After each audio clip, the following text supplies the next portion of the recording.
Hello everyone, my name is Patrick Talks Too Much. I love the sound of my own voice, and you should too. And welcome to part 2. If you haven't seen part 1, I urge you to go do so. It's necessary for understanding this one. I did get a supportive comment from Shannon herself, which was unexpected yet very exciting. I really appreciate all the support I received for that video. It really warms my heart. You'll also quickly notice in this video that the editing has vastly improved. I'm working with DaVinci Resolve now, and it is a billion times better than what I was using before. Pro tip. You'll have better luck carving your video frame by frame with a hammer and chisel than trying to use OpenShot. Never, ever use it. I'm sorry this video is so long. Trying to deep dive into the drama between Shannon and Karuna Satori, as described by Tobi, was a downright Lovecraftian endeavor. I'm sure staring into the eye of Cthulhu himself would be a less maddening experience than attempting to traverse this rabbit hole of rabbit holes. An hour into it, I wanted to have always been dead. That's how I felt. I wanted to have always been dead. Welcome to my life. God in heaven. I spent twice as long scripting this video than I did the last one, and as we get into it, you will quickly see why. So, let's cut the crap and jump right into this mess. The section starts with the censored comment that brought this situation to Tobi's attention being read aloud by her friend Toasty Vanilla. I agree with all that you have said in this video. Another one of your CS videos where she spreads misinformation about a YouTuber because I want to share. From what I know from her Karuna Satori video, she calls her an Antivaxx Karen, and according to Karuna's subs, that info was from way back when Karuna had educated herself since she had kids now. Karuna responded to the CreepShow video regarding the situation. Karuna had tried to reach out to CreepShow, but CreepShow didn't reply back. CreepShow was spreading misinformation about a certain YouTuber, and what made me drop out of the CreepShow content. This isn't a super serious point or anything, but I find it hilarious that this is the comment that spurred Tobi into investigating the situation. Really? You saw this comment that reads like an excerpt from My Immortal going solely off of biased hearsay, seeing as these accusations are coming from Karuna's subscribers, and thought, oh wow, this must be a serious issue. I'm just saying, I'm pretty sure most people wouldn't blame you for taking one look at this comment and immediately disregarding it. Then again, maybe you were afraid they'd call you a stupid fucking prep who's not really gothic, which is an understandable fear. In this situation, there are a good amount of viewpoints that are expressed between Karuna Satori and Shannon. However, the only thing that is of real importance out of this whole entire fucking shit show and debacle is the behavior expressed between these two and the handling of the situation. That left a very sour taste in a lot of people's mouths. The video's content, while not being the center of the issue personally for me, definitely became the starting force for it when another YouTuber named Karuna Satori ASMR commented about CreepShow's video. While this initial comment was a little bit more of an emotional take than Shannon's overall video actually was, and in no fucking way was any reason to isolate this comment. It really wasn't that bad. I'm sorry, I'll be blunt. It was it was a pretty harmless comment. The video is r/Vax happened. I'm telling you up front because Tobi never names it in the entirety of the Faults of CreepShow Art's runtime. She doesn't even so much as show the thumbnail of the video. She never shows the comment either, which is also an issue since we have access to the comment in question, or at least the first few lines of it. Shannon shows the comment fragment multiple times during the Antivaxx Defender ASMR channel Karuna Satori. There's no way Tobi could have missed it. Tobi got into contact with Karuna herself to ask questions for her video, and shows the screenshots from this interaction. Tobi never asks about the comment. She just tells us it wasn't that bad, and leaves it at that. Well, but this wasn't the end of it. Oh, no. That would be too easy. After this, the fight kind of rolled over to Twitter, where the two kind of started to beef it out. Tobi, you're full of shit here, and you know it. You throw out the claim that after this, the fight kind of rolled over to Twitter, where the two kind of started to beef it out, directly after discussing Shannon isolating Karuna's YouTube comment on the r/Vax Happened video, implying these two events are directly connected. There's some itty-bitty little issues with that, however. 1. These are not the tweets posted to Twitter around the time of the video's release. Look at the dates. The initial r/Vax Happened video was posted on February 19th, 2020. These tweets are from March 7th, several weeks later. Why the hell would you show screenshots from weeks later as evidence of them fighting on r/Facts Happen's initial release? Now, there was a tweet posted directly after the video's release. It was posted the same day by Karuna. Both Shannon and Karuna herself have confirmed this to be the first thing said by either of them regarding the drama on that platform. Karuna Satori ASMR at Karuna ASMRist, February 19th, 2020. Quote, "Unsubbed from CreepShow art. I absolutely hate the fact people feel the need to insult a group of people rather than reaching out to educate. I didn't believe in vaccinating either until someone actually offered to educate instead of insult. I hate the internet anymore. Her entire video was beyond hateful and insulting. It breaks my heart as I respected her opinion/videos for some time. That video was way out of line. I don't understand anymore." End quote. This was shown in Shannon's video, but not in Tobi's. This tweet brings me to point number 2. There was never a fight between Karuna and Shannon at this time. This tweet shows Karuna being upset with Shannon's behavior and calling it out as such, venting her own personal frustrations, being that she felt the need to unsubscribe from a creator she liked due to content she couldn't stand behind. Karuna wasn't being defamatory to Shannon whatsoever, she was just disappointed. We have no evidence that Shannon responded to this tweet directly at all, let alone with hostility. The tweet has long since been deleted, and as far as I'm aware, neither of them have discussed a fight taking place on Twitter at this time. The only interaction the two had at this time was in the r/Facts Happen video comment section, and there's no evidence nor allegations that fighting happened there either. The only thing that happened was Shannon isolating Karuna's comment. Being the troll that I am, I decided that the only way to move forward, nay, the best way to move forward, was to pin and heart her comment, letting her know that the comment was seen and appreciated, and also letting her know that I thought it was genuinely hilarious. Now, call me crazy, but to me, pinning and hearting a YouTube comment is just that. It doesn't come off as the nasty and unnecessary action Tobi portrays it as. Not only that, but Karuna stated this in the same video that was used as a resource. Did I expect Shannon to see the comment? I did. I guess I did, yes.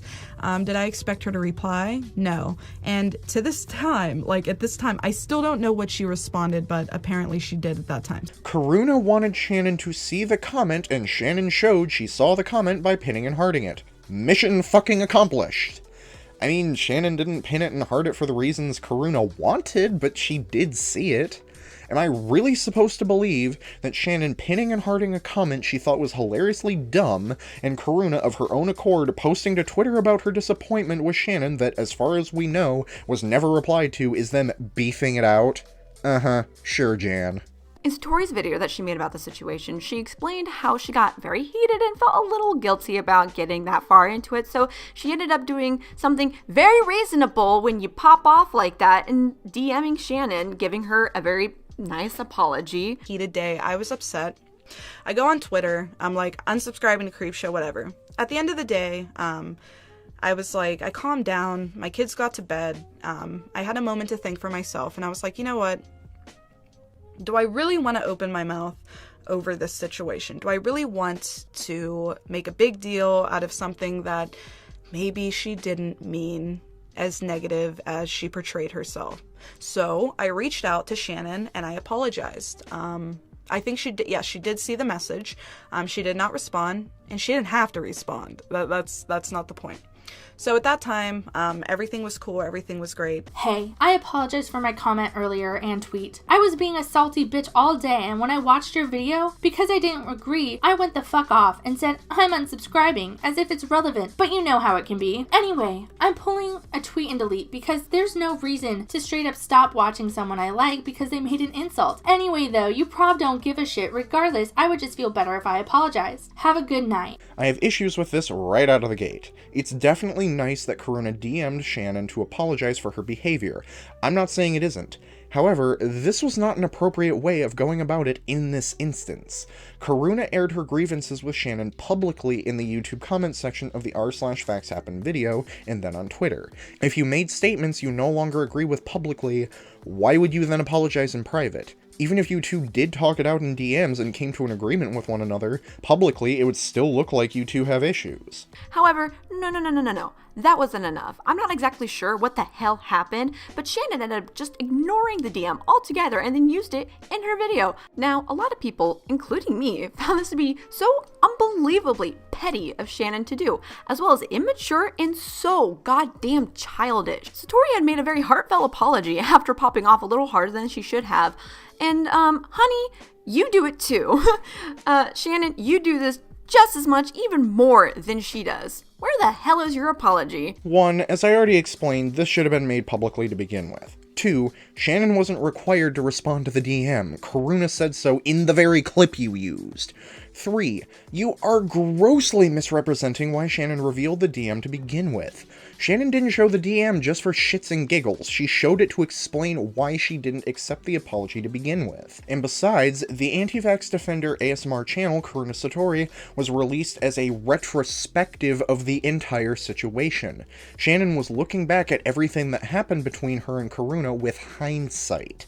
Even if Shannon accepted the apology, which he didn't, Karuna betrayed that apology and went on to fight and name-call Shannon on Twitter. The screenshots you previously misused prove that. Why would Shannon believe that apology to hold any weight if it was later betrayed? 4. Why is Shannon so unreasonable for showing the DM? It's just a quick apology. There's no meaningful conversation, no docs material, nothing intimate and private, nothing to make Shannon's reveal of it that egregious. I do not understand why this is such an issue for you. 5. Heartfelt apology? Tobi, it's a singular 4-sentence text bubble with typos and bad grammar. It's not that deep. Satori had made a very heartfelt apology after popping off a little harder than she should have. And, honey, you do it too. Shannon, you do this just as much, even more than she does. Where the hell is your apology? I don't know, Tobi, where's your apology to literally anyone you fucked over during your own dumpster fire of a drama? And again, where are all of these many tweets of Shannon popping off? If this is so prevalent, then why is it so difficult for you to provide evidence of such? You have the ability to show screenshots when you feel like it. I'm rapidly getting irritated with your lack of receipts. This is also the reason why I did not reach out to you at all in the DMs for literally anything. So before you try to go, well, why didn't you just reach out to me and ask? This is the reason why. Honestly, this is a display of extreme immaturity and the fact that you can't keep DMs like this private. So no, I did not reach out to you at all. I did not want to because I don't trust you to keep anything between us. I don't fucking trust you. You know, I'm going to DM you about something, and $20 says that you're probably going to end up posting our DMs and be like, haha, someone's trying to make an exposed video on me. Ooh, oh my god. So no, I didn't fucking trust DMing you about anything, and this is the reason why. So when I wanted to know more about this situation, I reached out to Karuna, and before she even replied, I asked her permission to use our DMs in my video because that's a respectful thing to do, even if it's somebody that I hate, unless it's illegal, which by the way, if it's illegal, I send it to the police. I ask people if I can use our DMs because that's a respectable thing to do because that's what I expect from other people. You know, Tobi has such an issue with DMs of any kind being released ever. I can't imagine why. It's not as though she was exposed for being a lying manipulator by someone leaking the DMs between them and her. Twice. Now, jokes aside, I actually do agree with her saying it's respectful to ask if you can use DMs up front. I'm totally on board with that. Some people may be uncomfortable having their words put out there or may not even want the discussion brought up publicly at all. Having that full disclosure when talking to someone for a video, or any situation in life, really, is a good way of going about it. 110% agree. That said, Tobi frames it as though she's afraid Shannon will leak private DMs with other creators willy-nilly. But the nature of the DM and how it was revealed doesn't support this. Shannon included the apology in her video to give context for how the drama unfolded and explain why she chose to reject it, not just for the sake of being a dick. Tobi provides no other evidence to support her decision. To be clear, Tobi is allowed to DM or not DM whoever she wants, and she is not required to talk to anyone she makes videos about. I'm discussing both Tobi and Shannon, and I didn't DM either of them beforehand. But to use a fundamental misframing of the situation as the justification for avoiding Shannon isn't the move. When making a drama video, contacting both parties is extremely useful. There are two sides to every story, and both stories are biased in favor of the person telling them. Usually Usually, the truth lies somewhere in the middle between both tellings, and sometimes a person's narrative has holes or inconsistencies that would only be apparent if the testimony of the other party was taken into account. By ignoring Shannon and only contacting Karuna, you are admitting you're being biased in the situation and that you're unwilling to so much as hear Shannon's side. YouTubers Daft Pina and Just Stop both reached out and interviewed Antunes when they made their videos on him, and he's a racist, homophobic, transphobic harasser and manipulator. Hell, Junkie and Phantom reached out to you for their video recapping the Tobi drama, even though they both agree you're a shit person and don't like you. What makes this point even weaker is that Shannon was the better person to contact in this situation. She was the one with receipts. The interview you had with Karuna was nothing more than testimony, with no evidence to back it up. Shannon could have KO'd a lot of your assumptions with actual evidence. And hypothetically, if Shannon did lie to you in DMs or shit-talk to you, wouldn't that actually make your points against her stronger? Like, you would have proof she's someone who lies and throws people under the bus. There's really no reason not to talk to her. I ask people if I can use our DMs because that's a respectable thing to do, because that's what I expect from other people. Also, no, Shannon, it does not matter that she made a bunch of tweets getting mad at you for Jaclyn's video, because she wasn't the only one. There were all kinds of comments that were extremely angry at you for the lines that you crossed. What the hell? I swear to you, I am not editing out of order. Tobi comes completely out of left field with this accusation. Why drop this claim here? You were talking about DMs. What does Karuna tweeting about what Shannon said about Jaclyn Hill have to do with anything? They are completely unrelated. If Shannon was upset that Karuna was angrily tweeting about what she said and Jaclyn Hill's dad is a cult leader, why wouldn't you include that earlier as a part of them beefing it out? You never give full context, you never follow up on this accusation, and you never show evidence of anything. And you decide to make a 35 goddamn minute video talking about literally the most pettiest, dumbest shit ever. While I was going through this section of Tobi's video, I noticed it seemed to be dragging a lot, so out of curiosity, I timed the rough length of each section. Here are the final results. Opening statements, 1 minute 40 seconds. Who is CreepShow art? 2 minutes 32 seconds. Crossing a line, 4 minutes 18 seconds. Strawberry milk, 4 minutes 38 seconds. Ariel Versace CP allegations, 6 minutes 3 seconds. Closing statements starting at 29:17, 2 minutes 31 seconds. Karuna Satori, 9 minutes 28 seconds. Yeah, the section on what Tobi considers to be petty drama is 3 minutes longer than the section about Shannon making slanderous underage revenge porn accusations. My God, fix your fucking priorities. While I will concede that this situation is petty and extremely unnecessary, it's not for the reasons Tobi says it is. This section of the video is one enormous lie by omission and a severe twisting of the narrative. Tobi left out massive amounts of crucial context and evidence to bolster her claims. Her version of events goes as such. Shannon made the initial video. Karuna commented on that video and Shannon isolated it in a way that was presumably aggressive or malicious. The two started fighting in the comments section and continued to duke it out on Twitter. Karuna apologized and Shannon rejected it. Karuna, at some point, criticized Shannon's Jaclyn Hill video. Shannon put Karuna on blast with her video revealing the private DM and slandering Karuna's good name. This is very much not how it in fact played out. Here's the actual timeline of events. Keep in mind, a lot of this is coming from Shannon's video. I'm more inclined to believe her in certain instances, however, because she, unlike you, comes with receipts. I'm going to properly lay out all the evidence we have and give my thoughts on each as we go. On February 19th, 2020, Shannon posted a Reddit meme video called r/facts happened.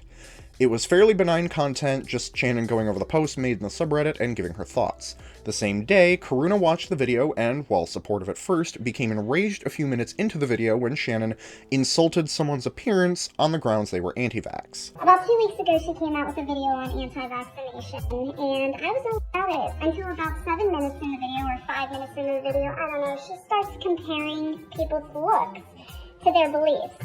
And I was like, your opinion is invalid. She likes to minimize the situation to make it as if she wasn't throwing shade.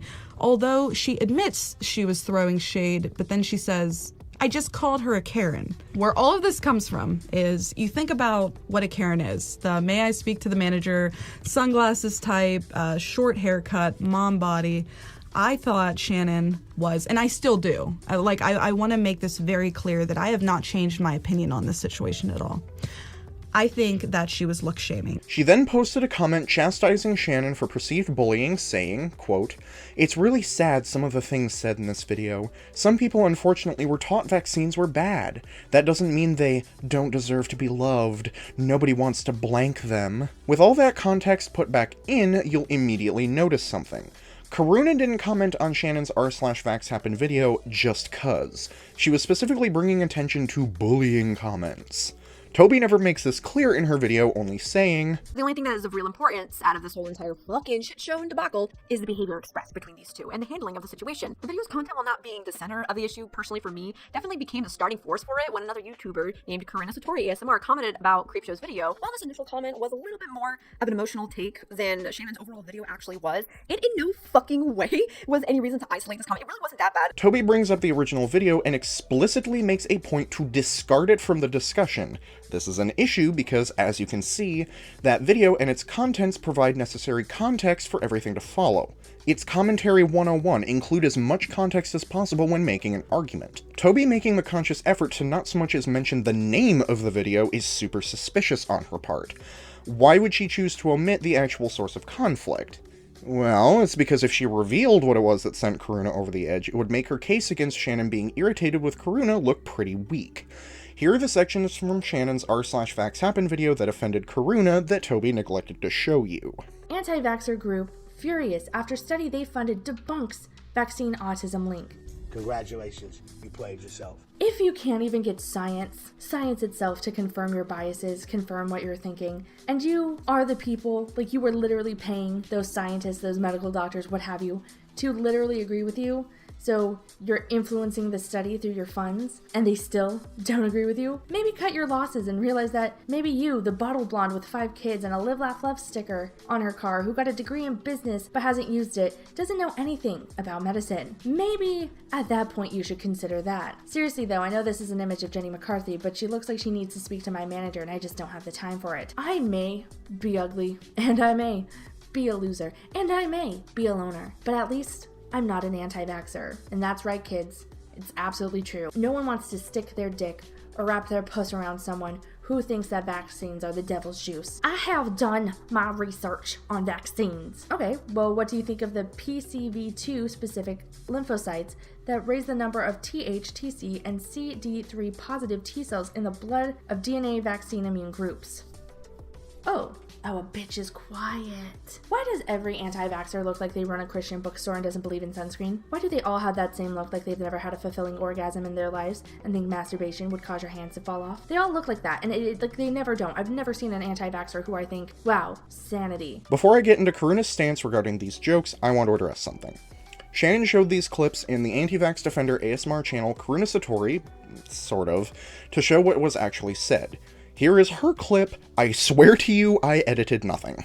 Seriously though, I know this is an image of Jenny McCarthy, but she looks like she needs to speak to my manager and I just don't have the time for it. Why does every anti-vaxxer look like they run a Christian bookstore and doesn't believe in sunscreen? Why do they all have that same look like they've never had a fulfilling orgasm in their lives and think masturbation would cause your hands to fall off? They all look like that, and like they never don't. I've never seen an anti-vaxxer who I think, wow, sanity. As you can tell, Shannon's presentation of these clips sucks. She sped up the footage to the point of it being distorted and barely intelligible. This is something she often does that really irritates me. She actually used it on a clip of Tobi during her second Hopeless Peaches video, Hopeless Peaches Hasn't Stopped, released February 3rd, 2021. Let me insert the most relevant clips into said video, shall I? Completely honest, I've been super stressed about this video, and the only reason that I'm doing it is because nobody else really will. I ended up trying to get collaboration from a couple of different people about this topic, seeming as a lot of people that I talked to had the same opinions that I did and the same kind of points that I did. However, it was a little difficult because a lot of creators, the second I told them what the video was going to be on, they immediately were like, I don't want to be in drama. So for some fucking reason, it seems like I'm the only person not standing for goddamn fan base, which is false. I am. I'm just cocky because one of my videos got 30k views, and now I think I'm hot shit. I'm not. However, let's see how this goes. These comments Shannon made in her video are kind of very much over the line and in very poor taste, and many other people felt the same way. Even a fellow creator friend of mine told me that she'd brought it up to Shannon, saying, hey, what the fuck? What the fuck was that video? Excuse me, that point you made? Excuse you, I'm sorry, what the fuck? And Shannon got very defensive and just straight up kind of just ignored my friend and kind of just brushed her off, which was, I mean, you do you. At the end of it, Shannon, stop fucking doing this. It makes you look shady and dishonest. You place the clips there to show the audience you have evidence, but speed it up to the point of distortion and unintelligibility. When you go on to explain what the clip is about, people will believe you, since despite it being shit, you did technically show it.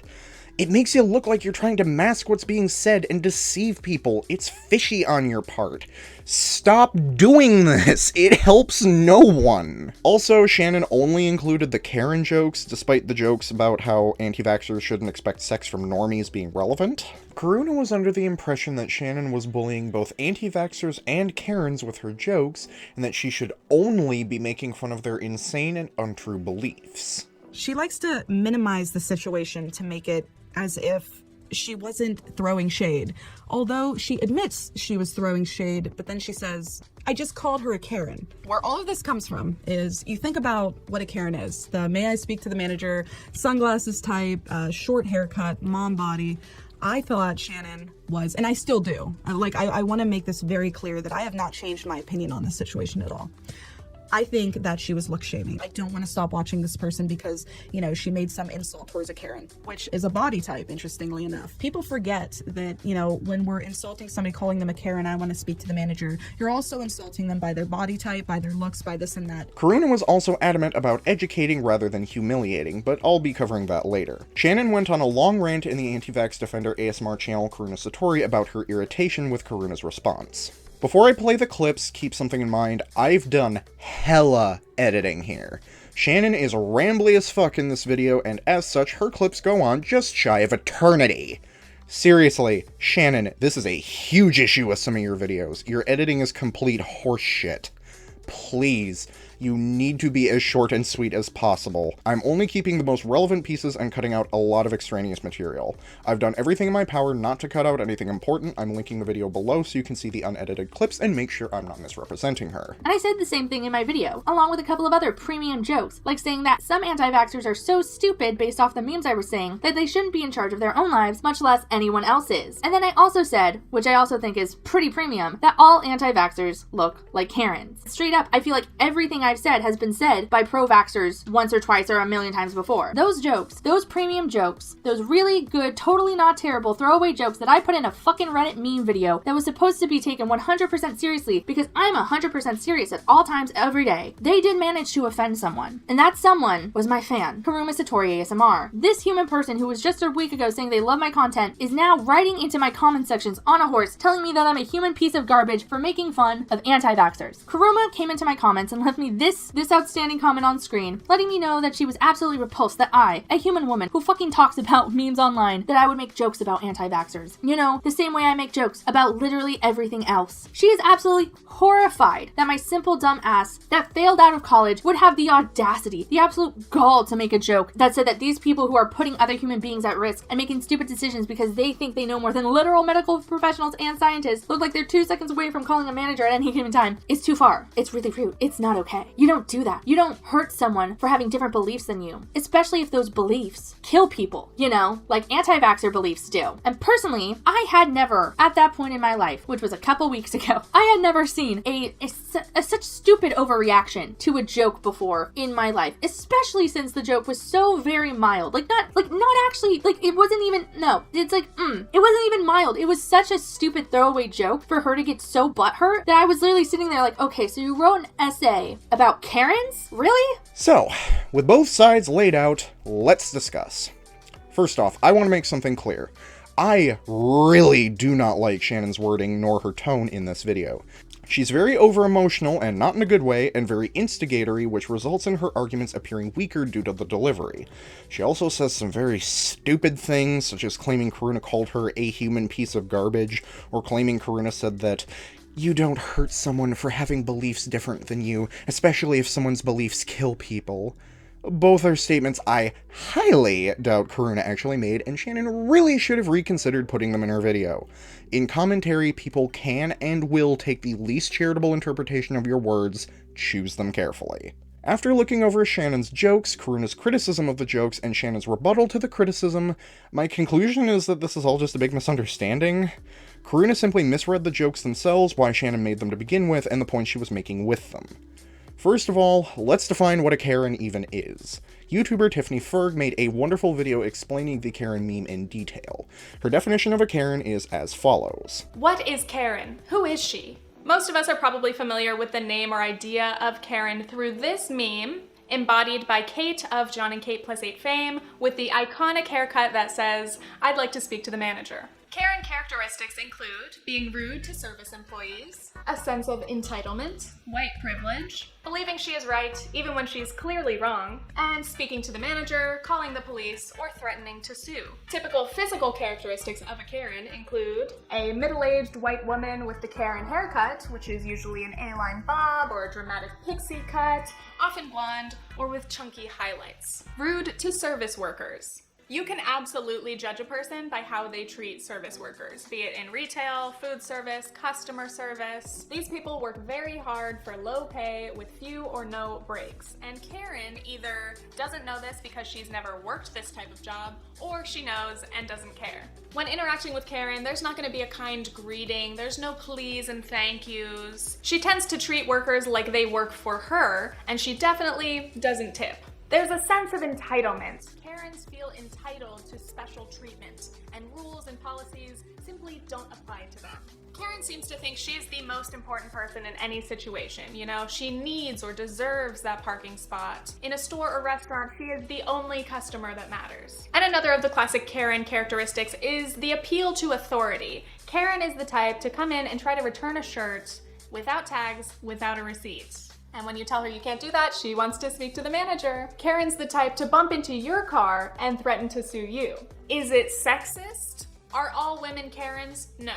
Karens are Karens. If you're behaving like a Karen, that's on you.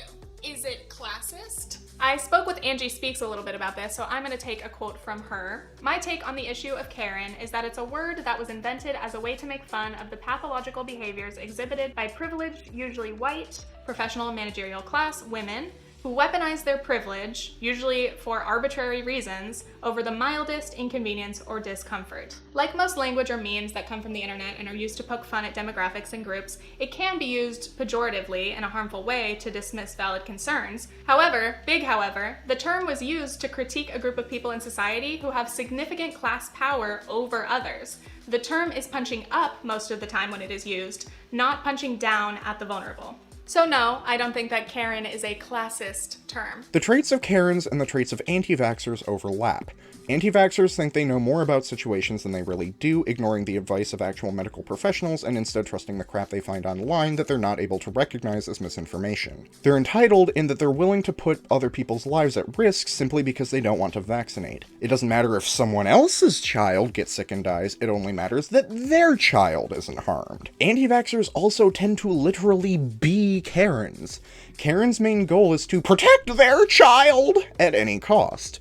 If they're under the impression that vaccines have the potential to harm poor precious Bryson or dear sweet Kaylee, they'll fight tooth and nail to keep their kids unvaccinated. In doing research for a later section of this video, a novel concept I know, I came across an article by the Global Citizen. It says, quote, "The families of these unvaccinated children are more likely to be wealthier on average, with annual incomes more than 4 times the poverty level. On average, they are non-Hispanic, white, educated, and married couples covered by private health insurance." End quote. Shannon brought up the stereotypical depictions of Karens not to insult their looks, but as shorthand for people who are naive and entitled enough to believe flimsy theories and put others at risk out of sheer selfishness. Using Karen as shorthand for misinformed middle-class mother woman is nothing new. Now, you might make the argument that not all people with pixie cuts, mom bots, or kids named Kaylee with 2 Ys are Karens, and not all Karens are anti-vaxxers. You're making a broad generalization of people based solely off of shallow appearances. You can't judge a book by its cover. And to that, I would say, no shit. Comedy runs on broad and over-exaggerated stereotypes. Left-leaning people become shrill, safe space-loving, banner-waving harpies. Right-leaning people become Trump-supporting, gun-having, steak-eating, truck-driving maniacs. Gays are always lispy, pink, bejeweled camp queens. Unintelligent women are always white, blonde, skinny, valley girls. That's just how it goes in comedy. Now, let's discuss Karuna's claims that Shannon said anti-vaxxers don't deserve to be loved, nobody wants to have sex with them. First off, Shannon was under the impression these were two separate claims. Anti-vaxxers don't deserve to be loved, and nobody wants to have sex with them. I know this is a tiny thing to focus on, but I do feel the need to address it. The first time Karuna's comment snippet is flashed on screen, there's text accompanying it. I would forgive you for missing it, as it's white text on a busy background and very difficult to read. Seriously, Shannon, the clarity of your text is important. If it's not easy to read, people won't bother. I only noticed because I had to watch this video through a half a dozen times for scripting purposes. At the bottom, she writes, quote, I never said in my video that anti-vaxxers don't deserve love, Karuna just straight made that up, end quote. The use of a comma in this instance would imply Karuna was making a list of claims that anti-vaxxers don't deserve to be loved, and nobody wants to have sex with them. However, I don't think that was Karuna's intent. In this instance, a semicolon would be the appropriate form of punctuation to use. According to Oxford's Lexico's online dictionary, quote, the semicolon is most commonly used to mark a break that is stronger than a comma but not as final as a full stop. It is used between two main clauses that balance each other and are too closely linked to be made into separate sentences, end quote. If Karuna used a semicolon, the sentence would be, anti-vaxxers don't deserve to be loved, nobody wants to have sex with them, meaning, you think that anti-vaxxers don't deserve to be loved because you said no one wants to have sex with them. See the issues a simple grammatical error can cause? I don't think that Karuna was lying here, making up claims. See, I just used a semicolon myself. I honestly think it was just a typo. With that out of the way, Shannon wasn't saying that anti-vaxxers don't deserve love. She was saying that anti-vaxxers shouldn't expect most people to be interested in forming a relationship with them, sexual or otherwise, since they hold such dangerous and misguided beliefs. And yeah, she's not wrong there. I think these jokes just went over Karuna's head, which, hey, it happens. I don't agree with Karuna at all that Shannon was bullying. However, I also don't entirely agree with Shannon feeling that Karuna was out of line for having issues with those jokes either. Honestly, I think the best course of action would have been for Shannon to pin and heart the comment like she did, but also leave a lengthy response to Karuna that calmly explained what her intent with the jokes was instead of just thoughtlessly writing off her concerns. This is one of the few things I do agree with Tobi on. Much of this could have been avoided if Shannon had simply talked things out with Karuna. After Karuna posted her comment, she went to Twitter to further share her distaste for the video, Shannon herself, and internet culture as a whole. Karuna Satori ASMR at Karuna ASMRist, February 19th, 2020. Quote, unsubbed from CreepShow Art. I absolutely hate the fact that people feel the need to insult a group of people rather than reaching out to educate. I didn't believe in vaccinating either until someone actually offered to educate instead of insult. I hate the internet anymore. Her entire video was beyond hateful and insulting. It breaks my heart as I respected her opinions/videos for some time. That video was way out of line. I don't understand anymore. End quote. This tweet just reiterates the same feelings Karuna expressed with her comment snippet in her response video, so I don't feel the need to break it down. What I will break down, however, is Tobi's omission of evidence. Remember that screenshot of Karuna's DM Tobi used? If you look closely in the corner of that screenshot, you'll see Shannon's channel's watermark. That means the screenshot was pulled directly from the YouTube video. That screenshot is put on screen around 18 minutes 32 seconds into the Antivaxx Defender ASMR channel Karuna Satori. The comment fragment was shown first at around 10 minutes 6 seconds and again at 10 minutes 48 seconds. Karuna's initial tweet was shown around 13 minutes 18 seconds, and another screenshot we'll cover in a minute was shown at 16 minutes 12 seconds. Tobi would have had to sit through the video to get a screenshot of that DM. There's no feasible way she could have missed these 3 previous screenshots. She would have had to make the conscious decision not to present them. And as I just thoroughly went over, the inclusion of those screenshots is very necessary to properly discuss the drama. Now, you might be thinking it's possible, since it's shown during a clip of Karuna speaking, that she was the one to use that screenshot for her video. That's what I thought too, until I tracked down Karuna's now privated response video on the Wayback machine, where I was quite furious to see that Karuna doesn't use screenshots at all the entirety of her video. Here's Tobi's video. So I reached out to Shannon and I apologized. I think she did see the message. And here's Karuna's video. So I reached out to Shannon and I apologized.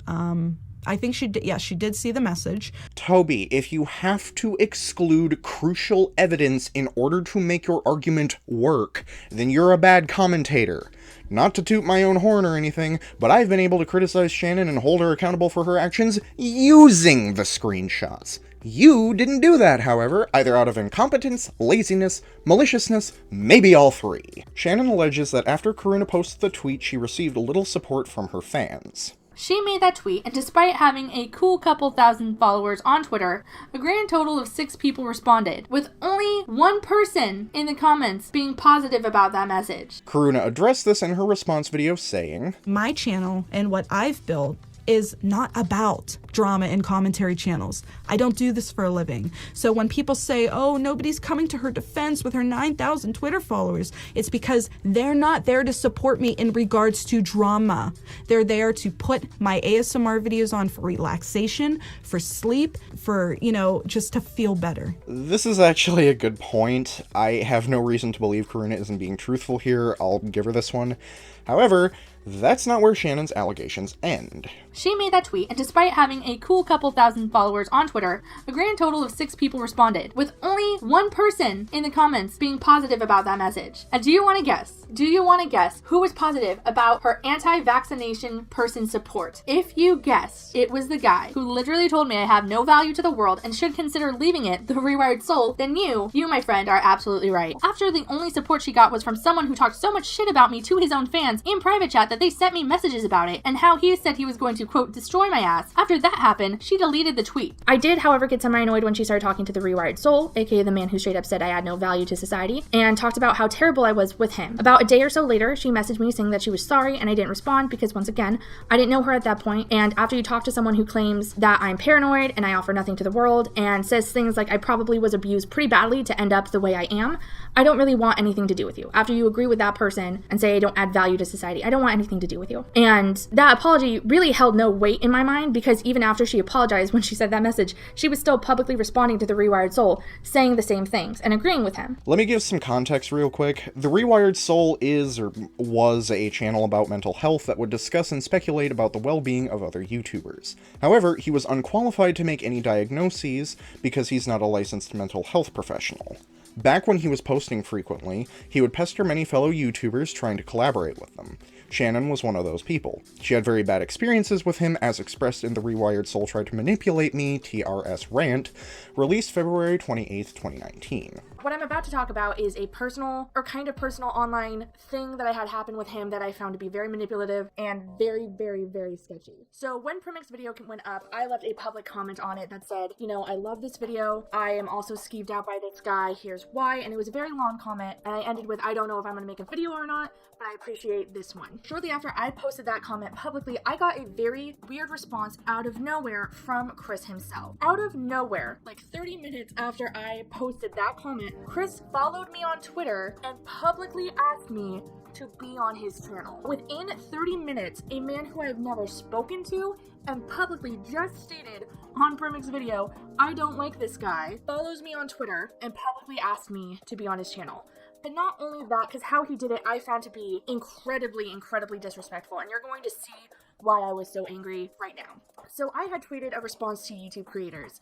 The initial tweet was just, where were you at in life when you decided to be on YouTube? Or what were you doing with your life when you decided to start YouTube? I respond, I was homeless, depressed, and stressed to the point that my hair was falling out. Created in order to feel productive and push myself into doing something more positive. When Chris saw the tweet, 30 minutes after I publicly declared, I don't like you, he quote tweeted it and turned it into what can only be described for me as a marketing campaign for his channel. He wrote, now this is what I'm talking about, turning her tough situation into motivation to get into the solution. I'd love to have her do a guest video sometimes. I know her because, insert his girlfriend's name, loves her channel. Turning my tough situation into the solution, where we talk about the problem but focus on the solution. Cool, totally see what you did there, Chris. At that point, I was pretty sure he saw my public, really long, really lengthy written out comment, seeing as he's on social media all day and cannot stop watching negative videos about himself, and made his move in a smart and manipulative way. I had mentioned in my comment that I was considering making a video on him, and within the hour, he follows me on Twitter and tries to publicly befriend me. Like, that's not a coincidence. And even if I were to give him the benefit of the doubt and say that he wasn't doing all of this for that reason, and I'm just paranoid and seeing things that aren't there, the fact that he, in his wording of the tweet and in his quote tweeting, what he did was turn my fucking homelessness, something I overcame that fucking ruined me for a while, and made it a way to brand himself further and kind of take credit for it in a way. Like, that struck me as so fucking annoying. Even if you had good intentions, it's fucking inappropriate, and saying it out loud, it just doesn't sound good. I hate that he did this, because I hate anyone taking away my agency as a person. The phrase, "the man who said I add no value to society," is in reference to this comment that he left under her second video on him, The Rewired Soul Needs to Stop, released December 9th, 2019. Quote, "I'm really tired of people like you who contribute nothing to society trying to bring people down who are trying to help. But if it brings you joy in life to sit on the internet tearing people down rather than actually trying to help people, more power to you, and I wish you the best." End quote.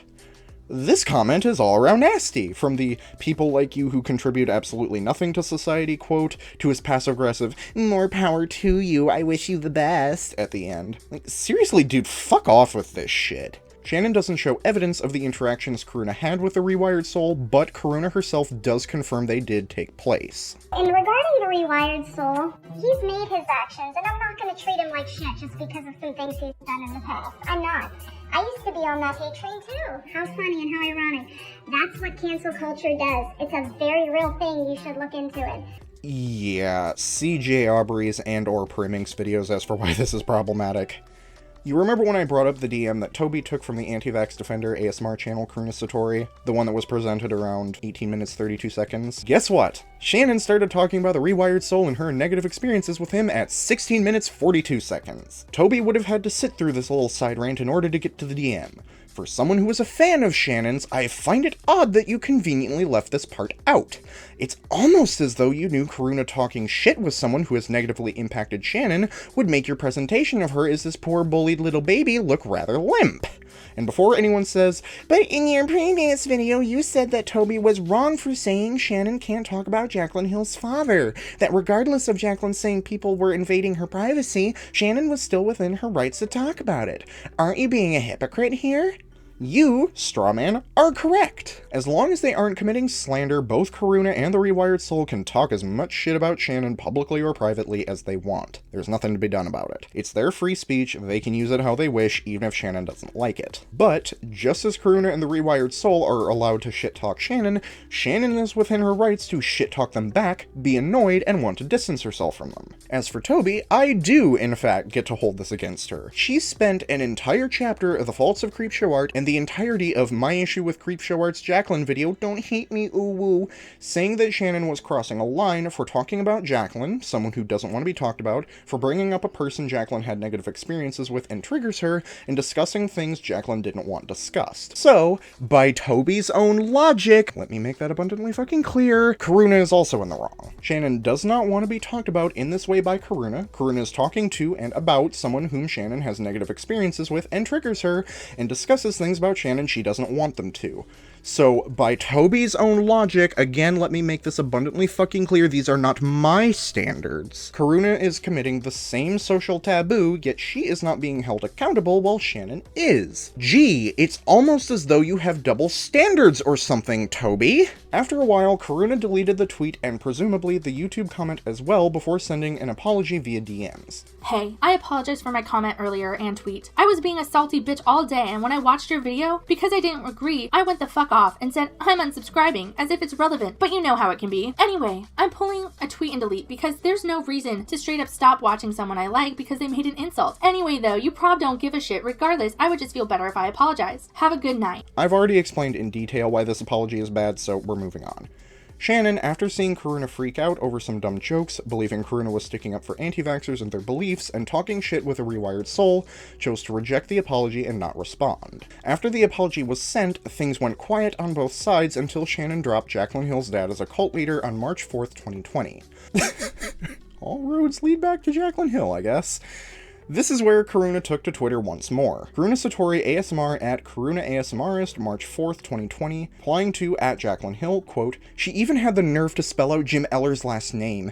It's seriously so gross. I'm so sick of it. I'm so sick of these people. So fucking tired of it. I actually tweeted about her and deleted it a few weeks ago for insulting someone's looks and apologized. I regret it. Scum." end quote. Shannon came out after that anti-vaccination video that I said, you know what I mean, I'm unsubscribing. Maybe we should learn to educate rather than humiliate. And I said, under her Jaclyn Hill video, I lost it. I was like, this is unbelievable. You know what? I don't even know if I commented under her video. I think I went directly to Twitter because at this point I already apologized and I changed my mind. I actually tweeted about her and deleted it a few weeks ago for insulting someone's looks, and I apologized. I regret it. I think I went directly to Twitter because I had already apologized and I had changed my mind. This section was blood boiling to script. I am absolutely pissed right now. Tobi spends a huge portion of this video treating Shannon like absolute shit for not accepting Karuna's apology. She holds it over her head and uses it to show just how much of a petty cunt whore she is for rejecting it. And right here, displayed in both videos that Tobi used to make her case, it is explicitly stated that Karuna dismissed the apology. She regretted sending it and considers it a mistake. Even if Shannon did accept it, Karuna dismissed it. It holds no weight. And you fucking knew that. This is such a dick move on your part, Tobi. You knew full well that this point was bullshit. You tried to gaslight Shannon into thinking she was a bad person for not accepting that apology, despite it being completely worthless. I've said previously that this chapter of the video spurred me into making this commentary, but to be more specific, it was this moment. This is absolutely disgusting of you to pull. And what angers me even more is that you received praise for this. People recommended this video. People held this video up high as a good source of criticism. People gave Shannon shit for not taking it seriously when it had this in it. I'm sorry, I had to step away for a few minutes. I had to get a drink of water and take a short walk. I knew that if I didn't, I would start ranting and say some really stupid shit that I didn't mean, and it wouldn't help anyone in the situation. The next day, March 5th, Karuna tweeted Dustin Daly, a friend of Shannon's, where she further went on to share her distaste for the situation. Sorry for the awful screenshot quality. These are all being pulled from Shannon's videos, and her screenshots always look like shit for some reason. Karuna Satori ASMR at Karuna ASMRist, March 5th, 2020, replying to at Karuna ASMRist and at 3Daily. Quote, Shannon just made a video a week or so ago commenting on how ugly and disgusting the people who hold the belief flat Earth are. I called her out and apologized stupidly. To be honest, I don't know where these empty-ass people, CreepShow, PM, other commentary channels, feel it's alright to blast others as severely as they do, all because they have a fan base. CreepShow will learn over time that these people standing up for her now won't give a fuck when she falls down in the future. CreepShow feels she has some kind of voice to bully Jaclyn because Jaclyn haters are standing up for her. The bitch literally spelled out Jaclyn's father's last name in the video, proceeds to talk about how Jaclyn is the worst liar on YouTube when we have Onision, sure sis, and just talks shit. It's not even informational with her shit insults. And this isn't her first time doing it. I called her out last week over it. All she does is talk shit. Before she felt she had fans on YouTube, her videos were informational. Now they just fucking suck and are full of bullying. It's sad Drew Gooden follows her. I wonder if he's aware. End quote. Holy fuck, this is a hell of a thread. It is a full-on commentary buffet. We will feast like kings all winter. I have done my best to be as fair with Karuna as possible. However, this is an absolute dumpster fire of a thread. It kills her credibility as someone who wants to criticize Shannon. It assassinates it, execution style. That thread is holding the gun. That credibility's gone bye-bye. It's no longer viable! 1. Karuna claims that Shannon was calling flat earthers ugly.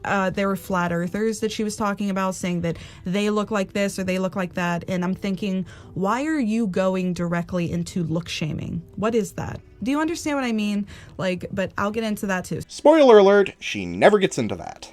I genuinely don't know where the fuck she's coming from with this claim, but as far as I know, it's completely untrue. Shannon perceived Karuna doing this as a way of distancing herself from the situation. Almost as stupid as you lying about it and telling people that I made fun of flat earthers and called them ugly because you realized after you tweeted that nobody wants to stand behind anti-vaxxers, so you changed it because you realized by getting upset on the behalf of anti-vaxxers, you made yourself look like an anti-vaxxer. This isn't true, however. Karuna says in her response video, People have been bringing up situations about me that happened in the past, as if they're digging up dirt, as if I did not make that public myself. I am a very, very open person. I will tell you all of my wrongs, and I will always try to make those things right. The things I've done in the past, I've made videos about. She's very open about her past as an anti-vaxxer throughout this whole video and does not try to hide it. I won't be holding this against Shannon, not now anyway, and we'll discuss why exactly later on down the line.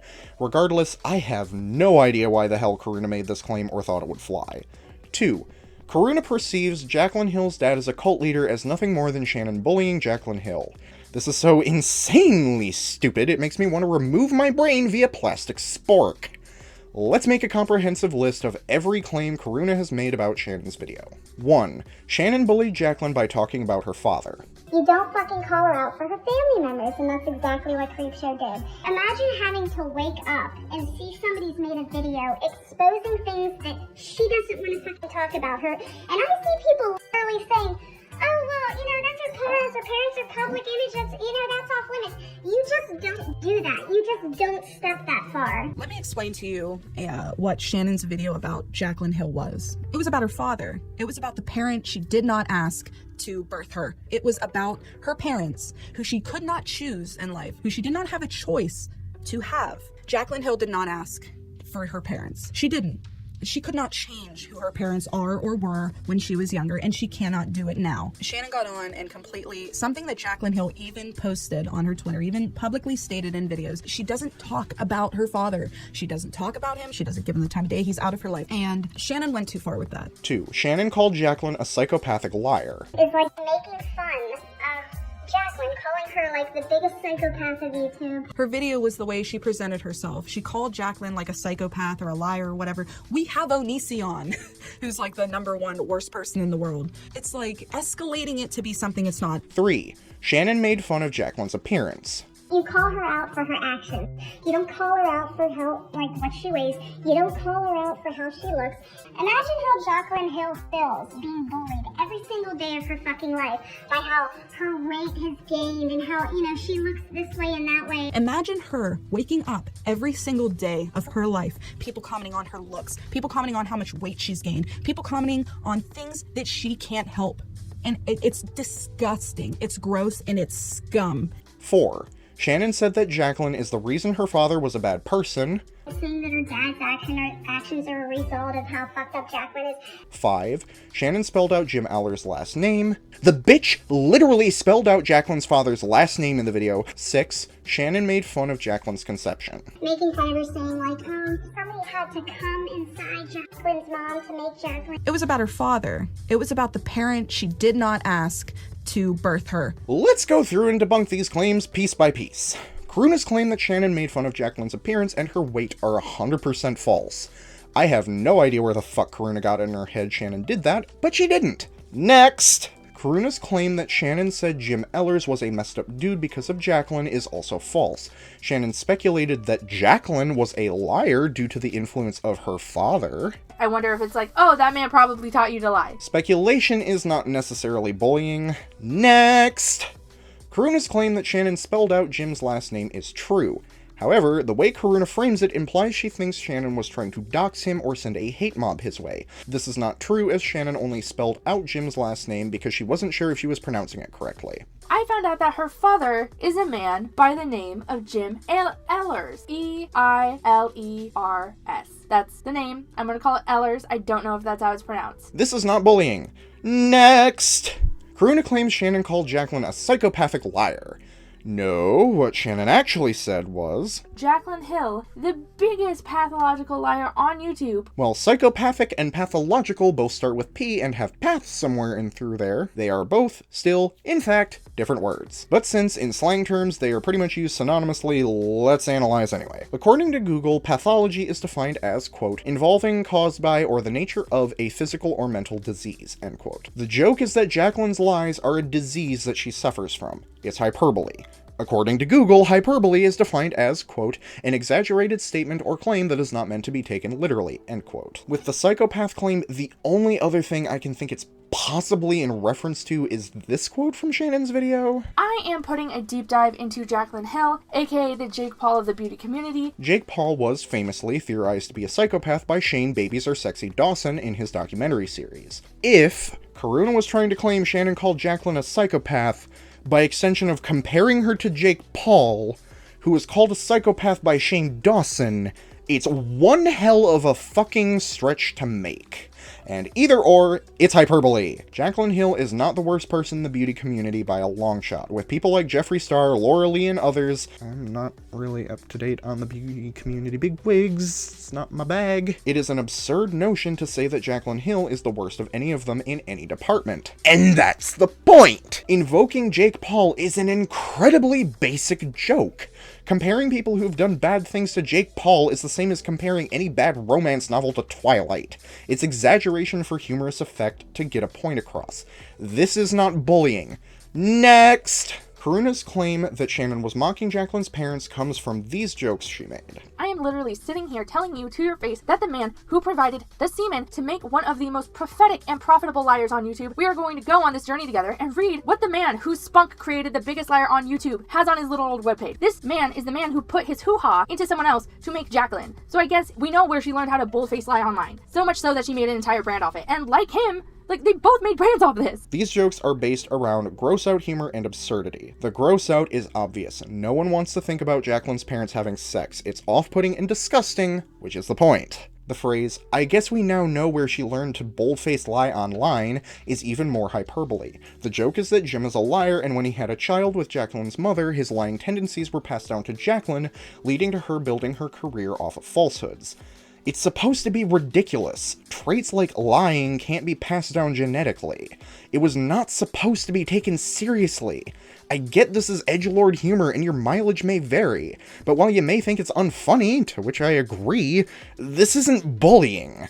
Next! Karuna's claim that Shannon was bullying Jaclyn through her father is in reference to this part I'm sure you are very tired of hearing. This is insane to me, and it's even more insane to me that Jaclyn, despite being apparently estranged from him since about 2012, has never mentioned this. She has talked about her and her family and how they used to travel to Africa, and she traveled so much when she was younger, and she's talked about how they went there like 9 times, but never once has she talked about doing it because her father convinced a group of people in Africa that he was God and could cure them of any disease like AIDS. She never said that, ever, and I wonder why. I wonder if it's like, oh, that man probably taught you to lie. I wonder if that's why she kept it private. Shannon is alleging that Jaclyn lied by omission, never mentioning her father out of a fear that if his past business dealings were out in the open, people might compare them to hers. It's poor in its wording and worse in its delivery. The more thought I give to this section, the more I dislike it. Shannon, you really should have done one of two things here. Either put more research into it beforehand and give some evidence to back up your allegation, or fucking cut it. I don't think this is bullying per se, but it is sloppy and unnecessary.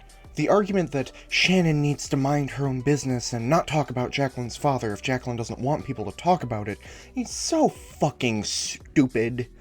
Guys, despite what Jaclyn says, Shannon is not in the wrong for discussing her father. That website she read from, that was made by Jim Eilers himself and or his associates. Everything on that website was made public by him. Shannon did not dox any private information. She simply read what was available to her. The website was and still is accessible to the public. Shannon, as a member of the public, is within her rights to read the website aloud and discuss its contents to her audience, who are also members of the public. Jaclyn does not get to dictate whether people can or cannot discuss what's on that website or any other information on her family family that has been made public. If Jaclyn doesn't want to talk about these things herself and doesn't want people bringing it up to her directly, that's one thing. If there's something that triggers her, she is not obligated to talk about it. But she can't just demand people not discuss these things whatsoever. That isn't her call to make. Free speech is a bitch. People can and will say things you don't like that triggers you. Deal with it. This is not bullying. Next! This final clip isn't directly referenced by Karuna, but I will cover it regardless. Due to her constant lying and her insane greed that has caused her to quite literally poison her fans and just ruin everything she touches. She just ruins it all. I think Shannon is correct with the first half of this sentence, where she says Jaclyn is greedy, see Maggie Mae Fish's video where she goes in depth on that, and that people have been harmed by some of Jaclyn's products. However, the second half is unnecessary and honestly kinda mean. Saying she ruins everything she touches is a tad low in my opinion. While I don't think it's a massive slight against Jaclyn, I think Shannon should have kept the first half of the line that actually has some merit to it and cut the second. I'll give this one to Karuna, it was a petty insult. So, in conclusion, we have Shannon talking about a public figure, which she is allowed to do. 2 misunderstandings of what was even said, 5 non-bullying jokes, Shannon spelling out Jim's last name because she couldn't pronounce it, a poorly thought out and presented allegation, and 1 legitimately petty comment. To Karuna, and anyone else still under the impression that this video is bullying, it's not. If you want to say the jokes were distasteful and you don't approve, fine.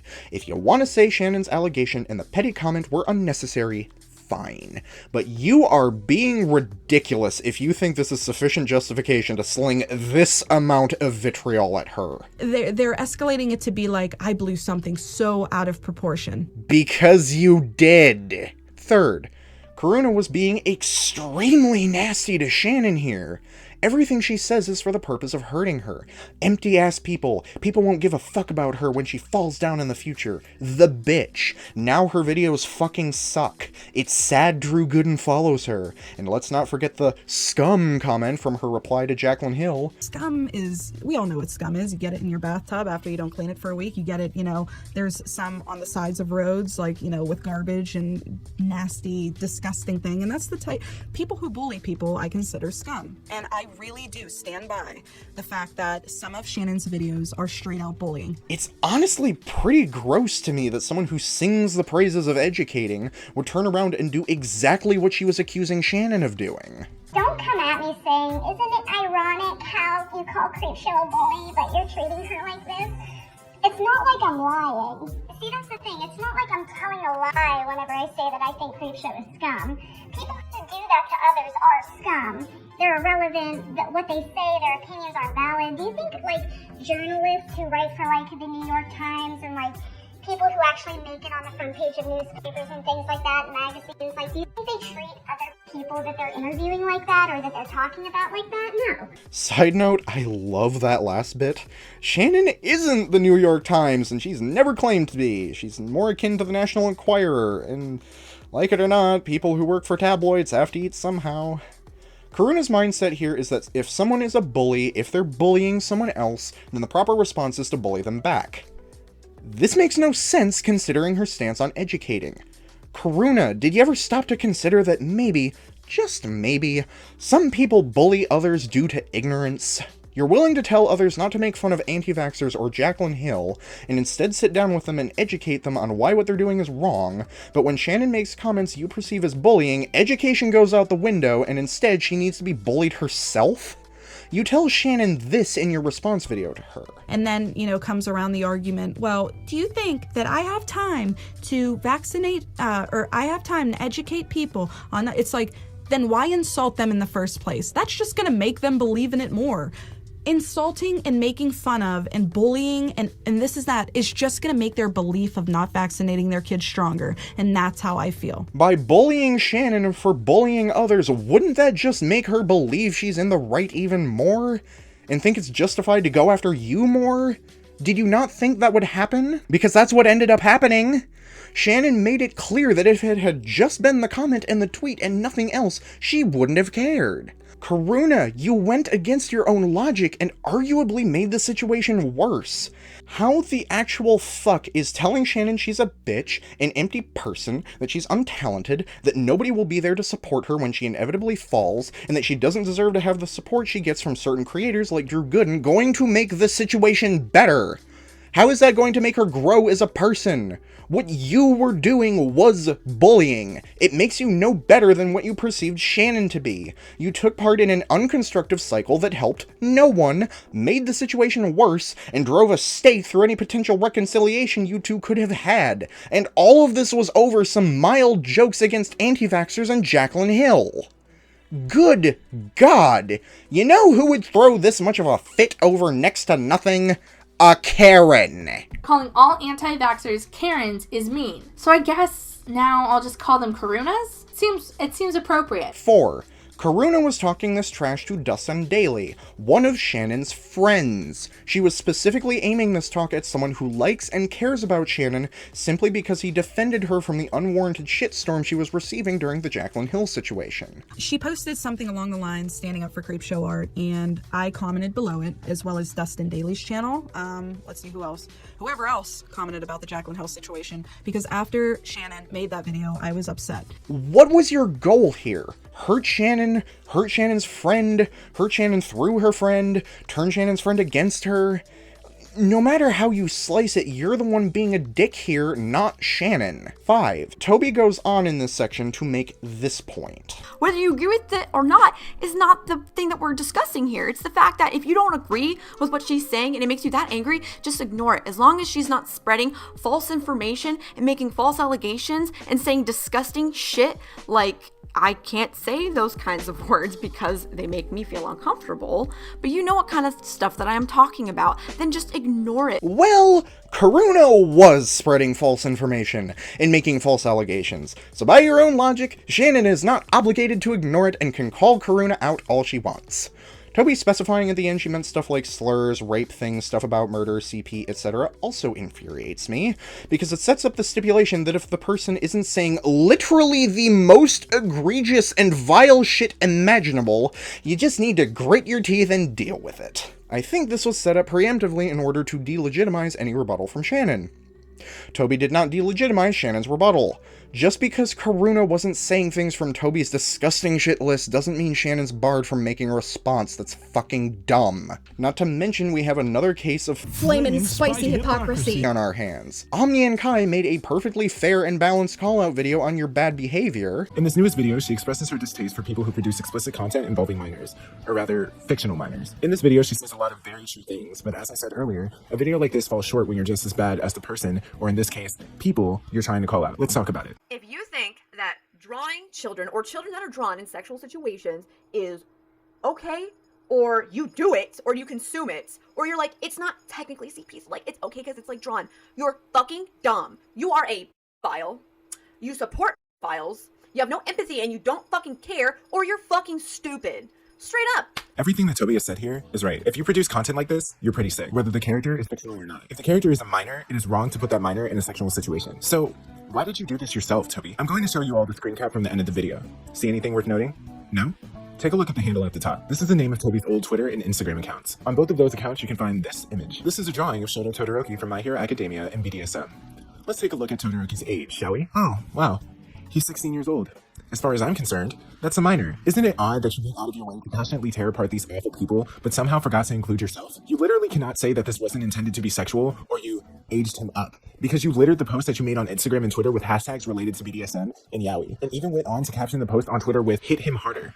Is that not inherently sexual? You even got a reply from someone who expressed some distaste of the fact that you drew this, and you didn't bother to reconsider? Also, what effort did you make to age him up? Because he looks exactly as he does in the anime. And if you did age him up and wanted people to know that you did, you would have specified in the caption that he's of age. But you didn't do that at all. I'm so appalled by the fact that you filmed this video and did not think for a second about the fact that you drew this. Because according to your logic, you are just as horrible as the people that you're screaming about in this video. And instead of taking the criticism in stride and attempting to learn and grow, or just ignoring the criticism and moving on with your life, you decided to double down, lie about what was said, and play the victim. There are several inconsistencies and lies and manipulated messages that she had in her video. Not only that, but you engaged in the same disgusting shit you yourself laid out. You claimed Ben the Looney was a pedophile. Ben the Looney's a pedophile. With no evidence aside from an admittedly edgelord piece of artwork that was dumb of him to post and I will not defend. A singular nasty piece of artwork does not a pedophile make, however. You were in the wrong. Repeatedly told you were in the wrong, but you kept harping on it anyway. G. Sucks when people apply your standards for them back onto you, doesn't it? The next day, on March 6th, 2020, another of Shannon's YouTube friends, Ready to Glare, tweeted in Shannon's defense during the Jaclyn Hill situation. Karuna responded to it in a thread saying, Karuna Satori ASMR at Karuna ASMRist, March 6th, 2020, replying to at Karuna ASMRist, at Ready to Glare YT, and at SM CreepShow. Quote, it was the way her Jaclyn Hill video was presented, just spewing insults and stating Jaclyn is the #1 psychopathic liar on YouTube when we have Onision.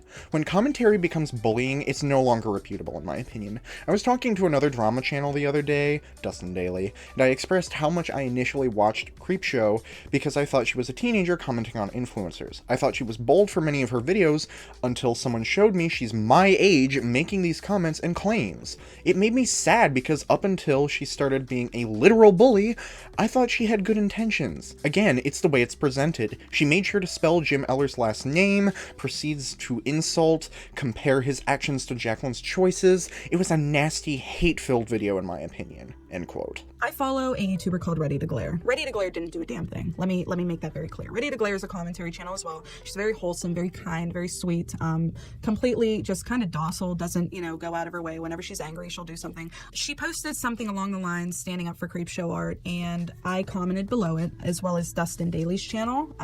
Let's see who else.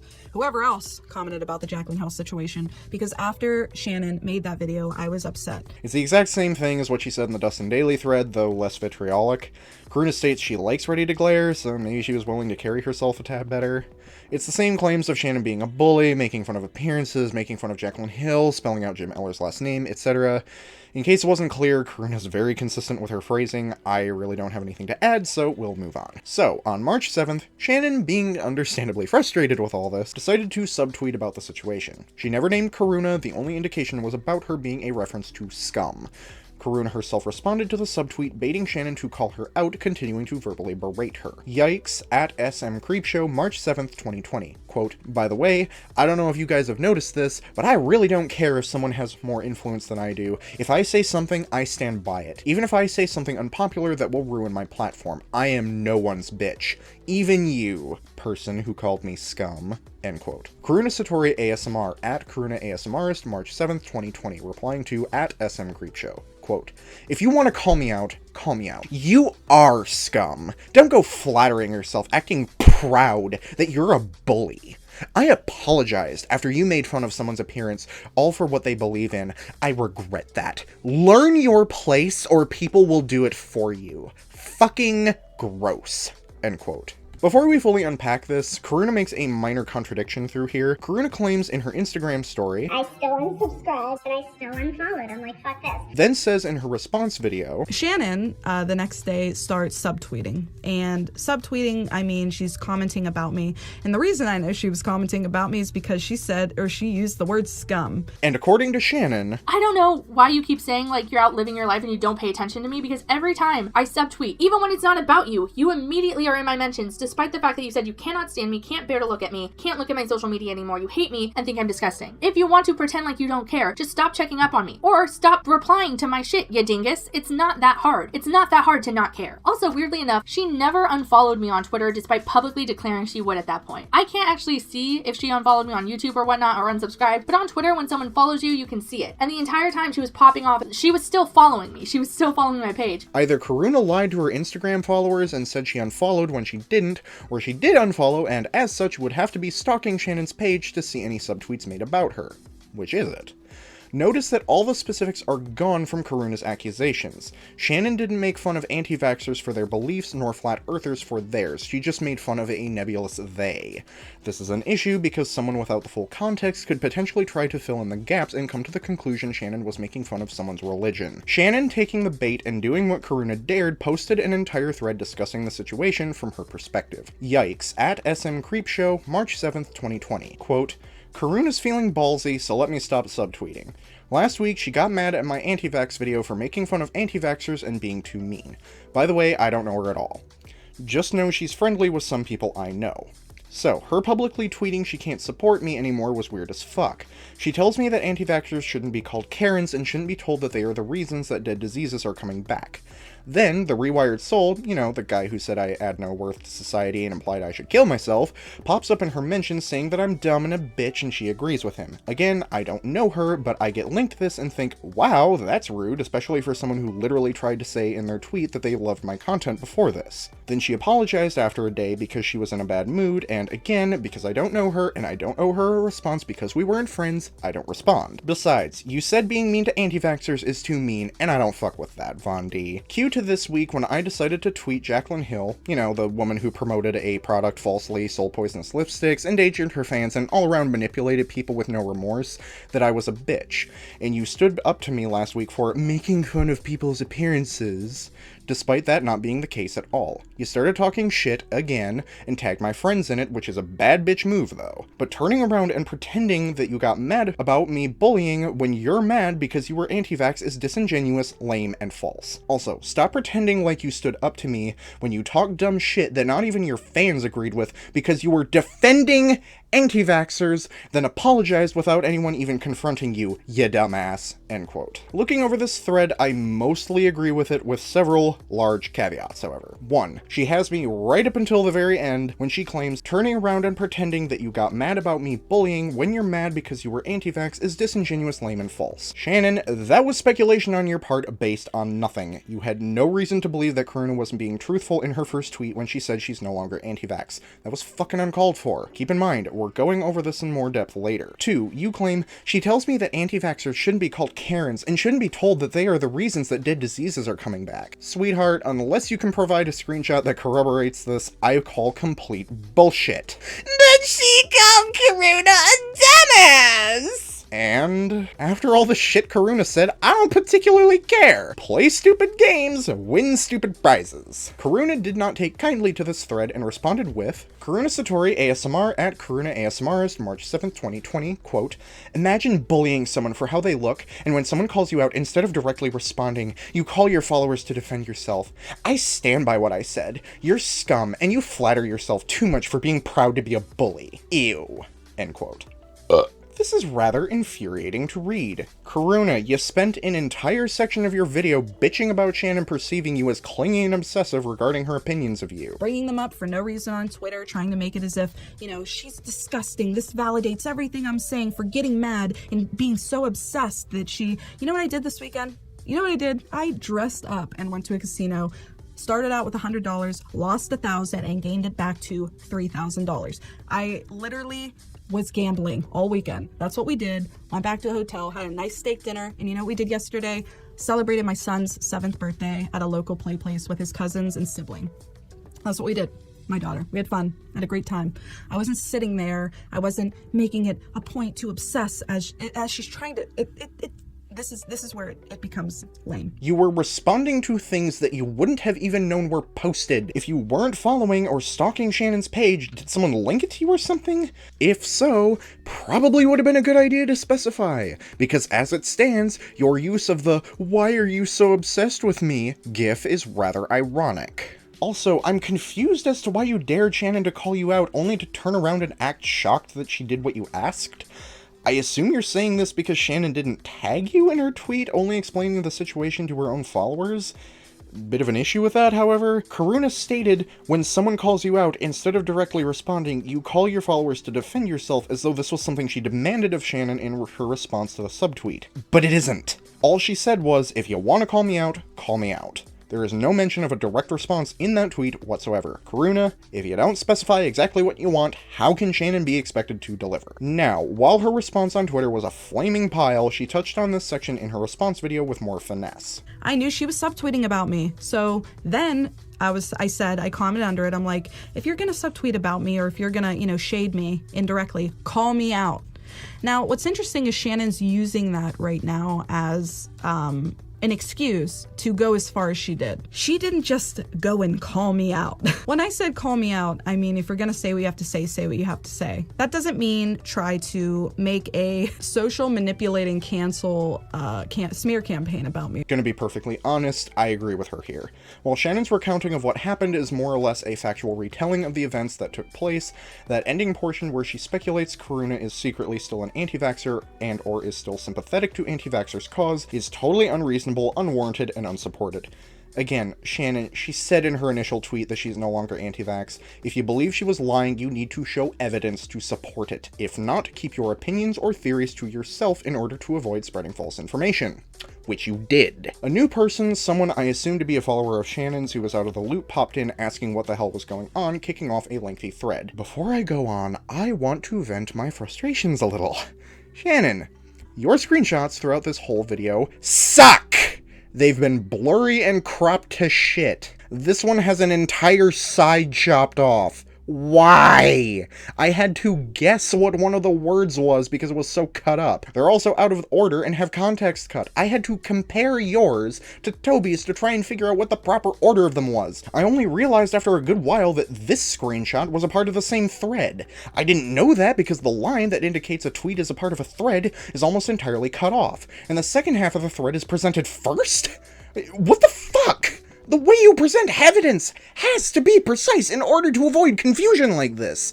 The fact that I needed to use Tobi's context-cutting screenshots in order to piece yours together is a travesty, a pain in the ass, and a waste of my time! Miskits at Mad Miskits. Quote, so you're actually not sorry then? So why bother apologizing in the first place? I'm confused, end quote. Yikes at SM CreepShow, March 7th, 2020. Quote, she got ratioed and realized calling me mean for saying anti-vaxxers are stupid is a bad look that only the Rewired soul agreed with, end quote. Karuna Satori ASMRist at Karuna ASMRist, March 7th, 2020. Quote, you remind me of an STI. You're an irritant that only gets noticed when you're bothering someone enough to get rid of for the time being and be forgotten about. It's nasty that you shadow yourself as a reputable source of information, when in reality, you're a bully who look-shames anyone whose beliefs don't match with yours. Remember that the smallest dog barks the loudest, and seeing how loud you've been the past few days with those who don't agree with you, it shines the light on who you really are. A bully. I'm no longer giving you the attention you so desperately crave. Keep barking. End quote. Yikes at SM CreepShow, March 7th, 2020. Quote, again, defending anti-vaxxers. Good job. Also, you literally tweeted me 14 seconds after sending this, so you're still giving me attention. Good job. End quote. Yikes at SM CreepShow, March 7th, 2020. Quote, you got mad because I said anti-vaxxers are dumb. Don't get it twisted, you goober. End quote. Karuna Satori at Karuna ASMRist, March 7th, 2020. Quote, feel free to twist the narrative to make yourself appear important. The point is, you're a nasty, trashy, scummy little bully who I thought was a teenager who had bold moves. Big yikes, I find out you're an adult who plays dumb. Imagine feeling relevant enough that you can't stand up for yourself, but have to have your followers do it for you. Oof. I don't support bullies, and you'll find out over your short-lived YouTube gig that others don't support them either. The fact you publicly tweeted my comment, you've been subtweeting me for days now, you respond to any comment regarding people agreeing shows how hungry you are for validation and need others to fight your battles. I can't wait to see how long your gig lasts with that behavior, laughing my ass off, end quote. Yikes at SM CreepShow, March 7th, 2020. Quote, I subtweeted you once, didn't say your damn name, which is bitchy, but hey, I'm a bitch. But then you told me, literally, call me out, so I did, with full context, so don't warp the narrative to you're standing up for the little guy when you really aren't. Hush, my dude, end quote. Hold on to your butt. This is gonna be a long one. 1. Karuna continues to harp on Shannon being a bully. I don't support bullies. You shadow yourself as a reputable source of information, when in reality, you're a bully who look-shames anyone whose beliefs don't match with yours. Aside from me already explaining how Shannon was not look-shaming anti-vaxxers, Karens, or Jaclyn Hill, that last part, anyone whose beliefs don't match with yours, is mortifyingly worded. Again, I don't think Karuna's an anti-vaxxer at all, but her wording here makes her look somewhat sympathetic to them. I don't think Shannon was justified in definitively labeling Karuna as an anti-vaxxer whatsoever, but I can at least understand her frustration a little. Karuna was giving her some serious mixed signals. She's also being a complete hypocrite here. Karuna was on Shannon's ass for being a bully when she was the one who came back day after day for half a week to shit talk Shannon to her face and to her friends, watched for any potential subtweet like a hawk, and pounced the moment one was posted. If you thought that Shannon was doing this for attention, why would you continuously feed into that? Not only that, but in this thread, you were practically frothing at the mouth at the idea of Shannon's YouTube career going belly up. You'll find over your short-lived YouTube gig that others don't support bullies either. I can't wait to see how long your gig lasts with that behavior. That seems rather vindictive for someone who values forgiveness and education over bullying and shaming, does it not? 2. Karuna continues to make the claim that Shannon was trying to get her fans to defend her by going to harass her adversary, that she needs others to fight her battles. I still don't understand her reasoning here. Is it because Shannon didn't tag you? Is it because something else took place that doesn't appear in these screenshots? What? 3. You respond to any comment regarding people agreeing shows how hungry you are for validation. You mean after Shannon explained her predicament with you to her followers, they presumably wanted to let her know that she was still cared for and she appreciated that? Perish the thought. Karuna, from the screenshots I've seen, it seems to me that, on some level, you were seeking just as much attention and validation yourself. I'm not buying this idea that Shannon was the sole one being unreasonable and petty in this situation. 4. Imagine feeling relevant enough that you can't stand up for yourself, but have your followers do it for you. Imagine feeling relevant enough to say this when a mere couple of weeks before you said in DMs, I went the fuck off and was like, I'm unsubscribing, as if I'm relevant, but you know how it can be, implying that you're not relevant enough to be making judgments of other people's relevance. Y'all tired of the word relevance yet? I sure am! 5. Feel free to twist the narrative to make yourself appear important. Again, I can make the argument you were doing the exact same thing. You may have been on opposing sides, but you were still playing the same game. 6. I find it really difficult to take Karuna seriously as the victim, what with all the shit she'd called Shannon, only for her to respond with phrases like, ya goober and hush my dude. The only insult Shannon had made thus far was calling Karuna a dumbass, which, as I previously stated, play stupid games, win stupid prizes. 7. In all fairness, Shannon does say, you told me, literally, call me out, so I did, with full context, which is simply not true. Everything Shannon said in that thread was testimony with no screenshots to back it up. I really don't like how Shannon frames her testimony as giving full context when it really doesn't. Though, to be fair, it would be difficult for her to give a truly accurate portrayal of the situation complete with screenshots in a Twitter thread, what with the character limit and weird formatting. She should have considered using a medium that allows for information to be presented in a clear and concise way and gives time to properly deconstruct things. You know, like a YouTube video, for instance. 8. While I agree that Karuna is right to be mad at Shannon for spreading misinformation, saying she's an anti-vaxxer when she isn't, this is a very bad thread that does Karuna's image absolutely no favors. She comes off as a major prick and only managed to make Shannon dislike her even more than she already did. And I know, you know it does, Tobi, because the screenshots you used exclude this entire interaction. Shannon thought the STI portion of the thread was absolutely hilarious and memed on it in the replies. Yikes. At SM CreepShow, March 7th, 2020, replying to at Karuna ASMRist and at Mischief Kitten. Quote, oh my god, why is this the funniest description of me I have ever heard? I love that. Putting it on a shirt. End quote. I want to reiterate, for the bazillionth time, according to Tobi, Shannon is the one who constantly pops off and fights with everyone over every little thing that comes her way. Yet, when seeing a legitimately disgusting tweet calling her an STI, she responds not with hostility, but with laughter and memery. Keep this section in mind, it will be brought back up again. Shannon claims that after this exchange, Karuna blocked me on Twitter, and then she felt the need to go on Instagram stories and literally make no sense for 8 minutes straight. Over the next couple of days, Shannon worked on constructing her video and on March 9th made a YouTube community post promoting it. Seeing what the video was, Karuna decided to set the record straight. I have people in my comments section saying that they're unsubscribing to me because I'm an anti-vaxxer. And on CreepShow's YouTube community, whatever you call it, community tab, whatever, that's exactly what she said. And in her Instagram, the posts were like, I just defended against an anti-vaxxer. She also says this. People's accounts and people's stories, unless you're providing proof, this is in all walks of life, unless there is legitimate proof of a situation, don't believe what you hear. There's their side, there's my side, and there's the truth. Boy, isn't that ironic, seeing as your video had absolutely no screenshots whatsoever, and I had to verify your claims using the screenshots Shannon provided. I don't know whether Karuna's video went up before or after Shannon's. All I know is that both videos came out on the same day. Also, small and apparently dead YouTube channel NostraDrama posted their video the same day as well. It includes the only copy of Karuna's Instagram story I could find, which is why I used it despite the audio issues. They sped it up and it got all chipmunked, and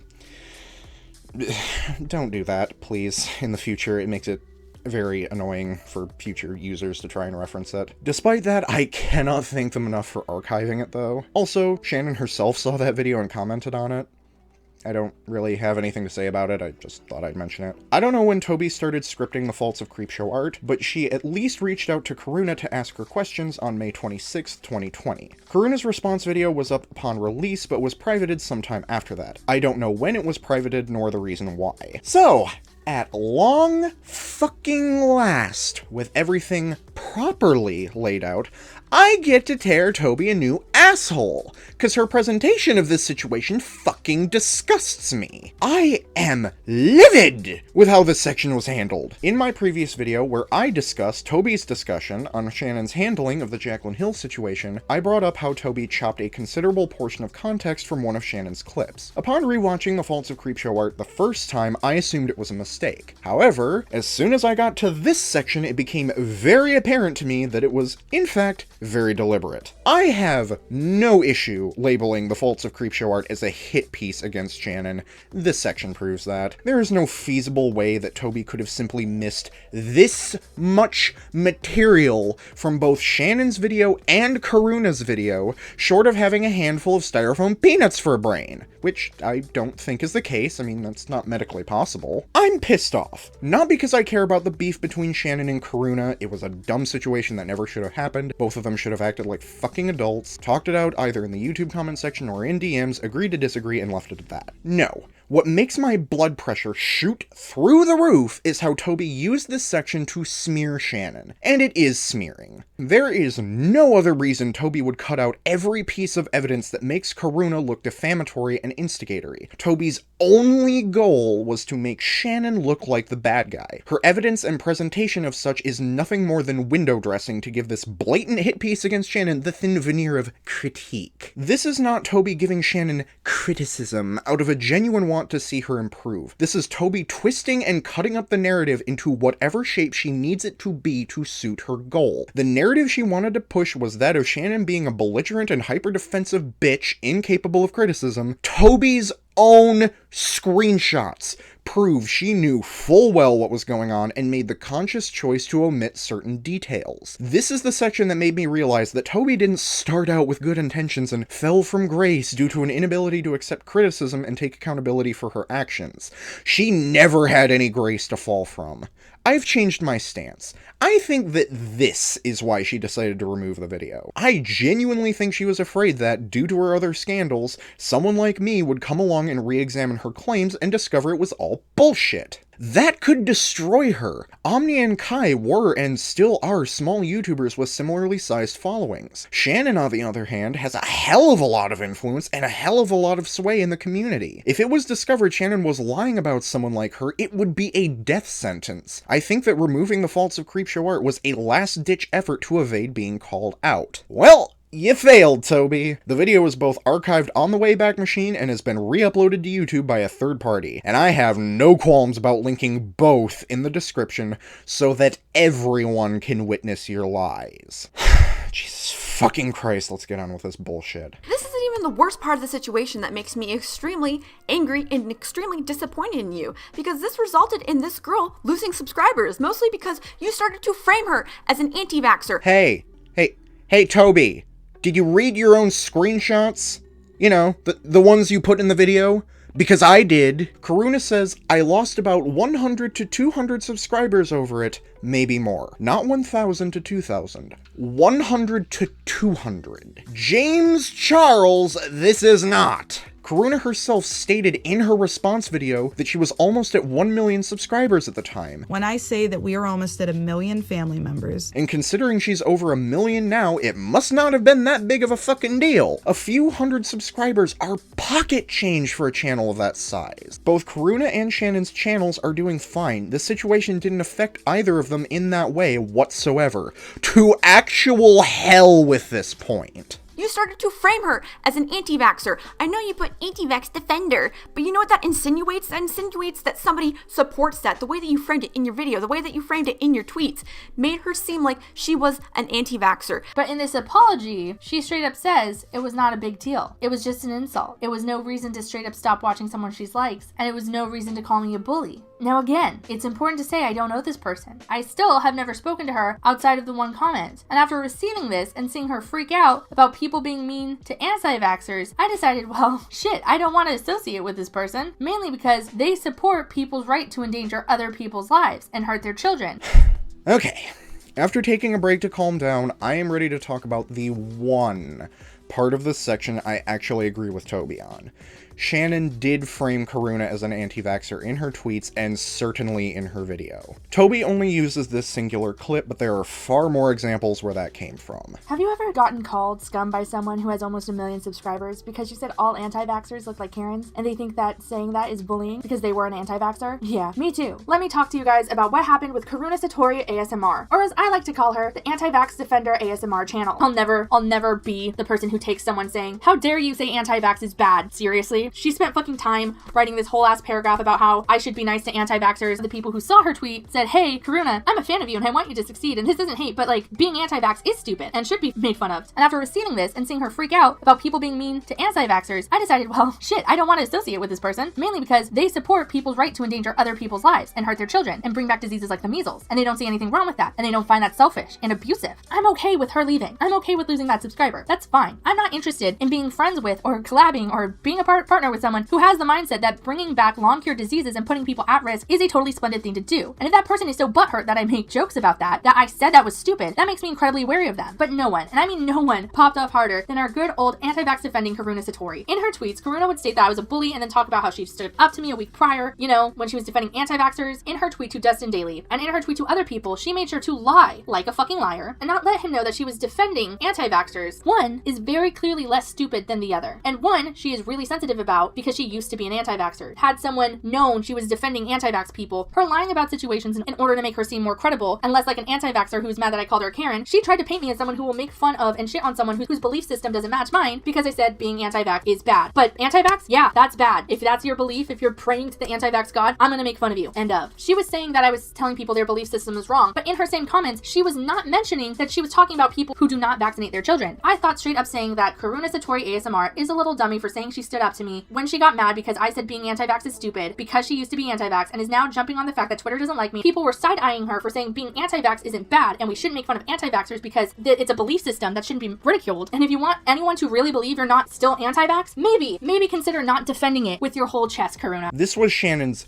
biggest mistake throughout this situation. Petty beef with other creators, throwing shade, and getting in pissy arguments are one thing, spreading around false information is another. Unlike Tobi, I don't give a shit about the semantics regarding the apologies. These two are not required to apologize to each other, accept apologies sent, or anything like that.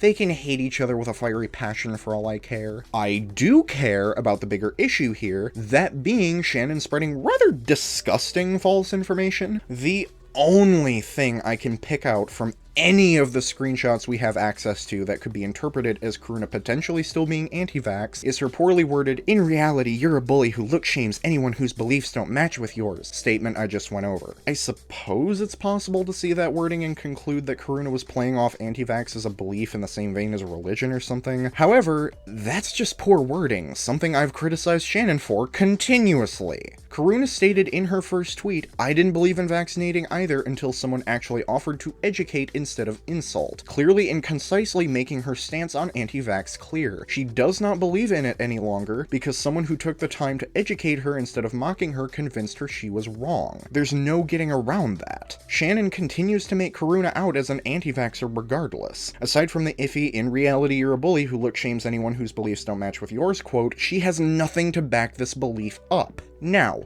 to a certain extent, I can forgive Shannon for coming to the conclusion she did initially. The impression I get from Shannon's tweets and from her video is that she was being sent mixed signals. Karuna claimed to no longer be anti-vax, but from Shannon's point of view, was seemingly defending them. Shannon is well known for being over-emotional, stubborn, and reactionary. I'm not surprised she made the decision she did while the drama was taking place. And while I do agree that Shannon really should have kept her speculations as to why Karuna was behaving the way she was out of her tweets and her video, there is one piece of the puzzle I would like to highlight. Karuna states in her video, and regarding her age, I haven't watched enough videos to know she's married. I haven't, you know what I mean? I thought she was a teenager making bold moves on the internet, and I was like, wow, she's young. If Karuna can make excuses for her misconceptions of Shannon due to her not watching enough of her videos to have the full story, then it's only fair we give Shannon the same out. Karuna states in her video, I'm an ASMR channel, okay?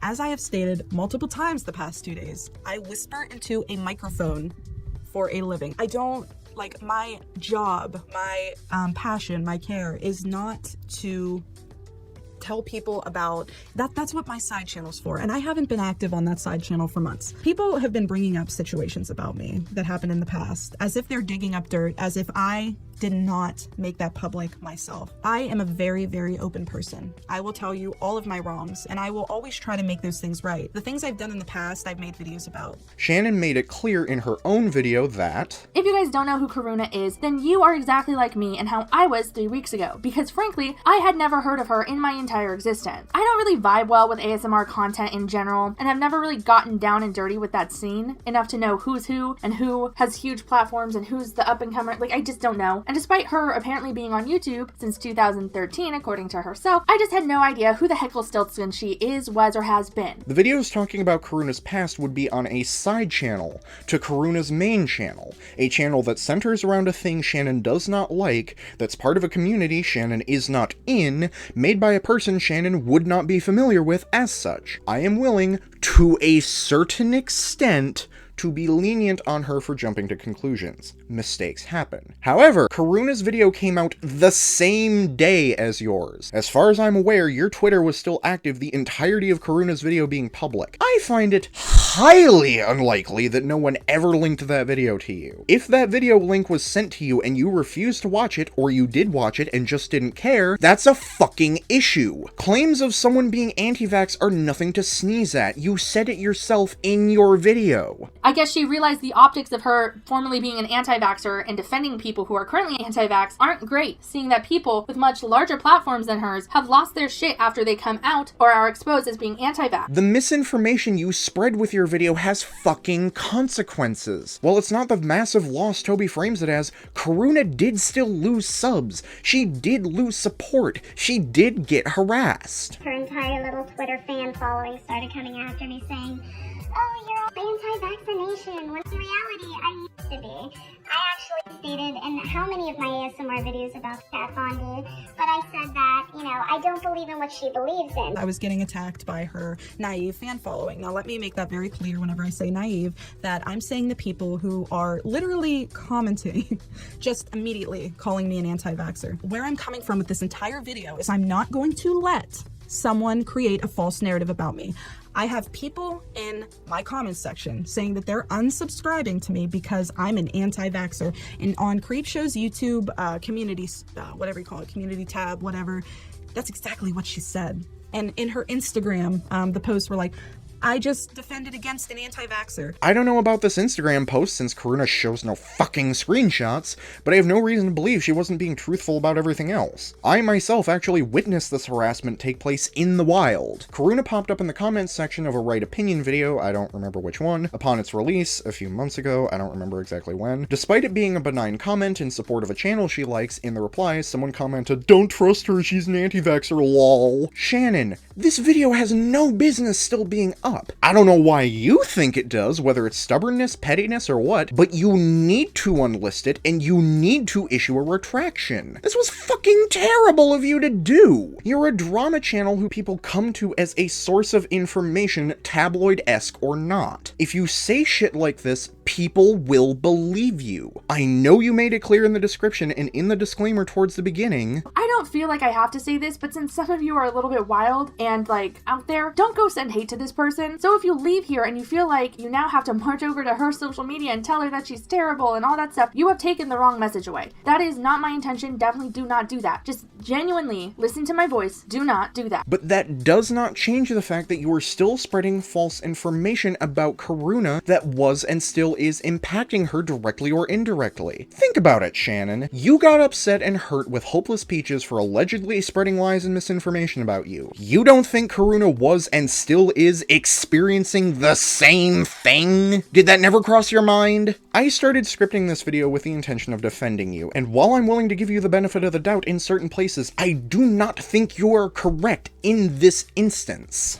She used to be one. She used to be one until she was educated, which is probably why she left that tweet saying that you should probably educate them because it's a personal experience that she's had. Karuna's stance of educating misinformed people has been the linchpin holding this entire drama together. She makes her feelings very clear in all of her comments, tweets, and especially in her response video.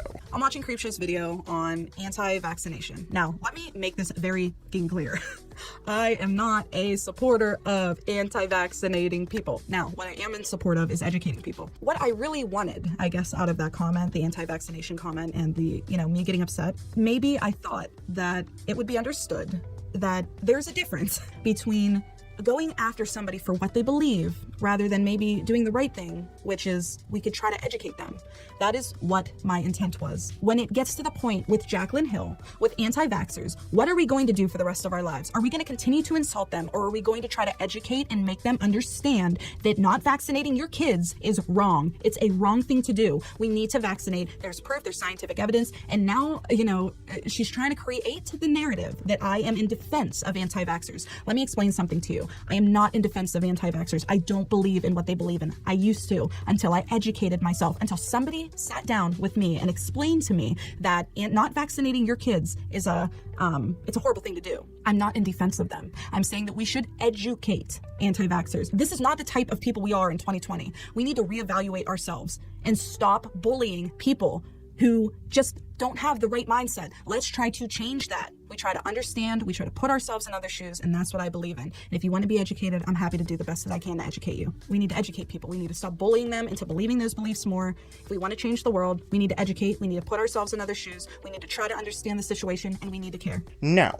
I myself am actually a big proponent of educating people. Karuna is 100% right when she says that, in most cases, ridicule won't change someone's beliefs, only understanding and calm arguments that speak to the subject on a personal level. However, I don't think that this mentality is as cut and dry in regards to anti-vaxxers. Before I go any further, I want to make something clear. What's to come is not an attack on Karuna or her experiences in the slightest. Let me explain something to you. I am not in defense of anti-vaxxers. I don't believe in what they believe in. I used to, until I educated myself, until somebody sat down with me and explained to me that not vaccinating your kids is it's a horrible thing to do. Way back in the lands of the days where my kids were taken, where I was a junkie, where I was a horrible person, blah, blah, blah, I believed in not vaccinating your kids.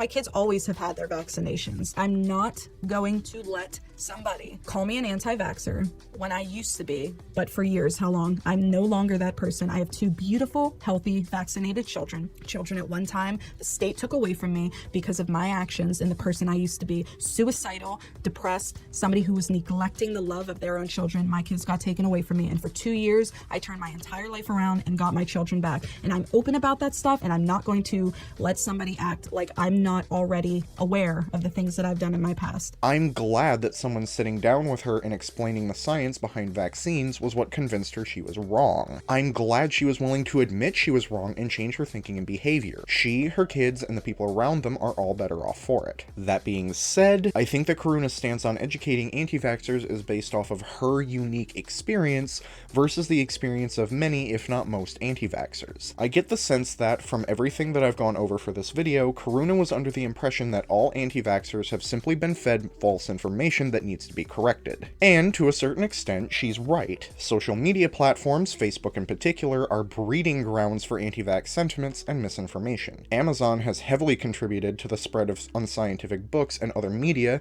that preach the anti-vax worldview. The deeper, more critical issue is in the information landscape that has given rise to new faith movements like Flat Earth. We are in an extremely low-trust media environment as a product of decades of active sabotage combined with a corporate capitalist environment that prioritizes the interests of the wealthy or blindly pursues metric-driven success models like engagement. There are a lot of legitimate reasons to distrust the media, to see them as, at best, spineless in the face of disinformation, or as outright collaborators and profiteers. The prevalence of legitimate reasons for distrust, legitimate anxieties for the future, creates an ideal environment for groups like Flat Earth who peddle a simplistic us versus them model of the universe. Oftentimes, the people being duped are new parents or people just feeling general anxiety who get misled while doing research. There are people like Karuna who are simply misinformed and, when shown the hard proof, will change their stance and become pro-vax. But not all anti-vaxxers are simply misinformed. It's ironic that both Karuna and Tobi gave Shannon shit for not educating herself when apparently neither of them could bother doing a simple Google search. If they had, they would have immediately found that anti-vaxxers are often very conspiratorial, convinced that vaccines are a human rights violation, that the government and pharmaceutical industry are a corrupt cabal, that vaccination is a form of subjugation. Hell, I found a recent article by Rolling Stone that talked about how anti-vaxxers have been subsumed into fucking QAnon. And for those of you who don't know what that is... QAnon is a fascist biblical esoterics apocalypse cult that believes an anonymous government agent known only as Q is leaking sensitive, above top-secret information to patriots,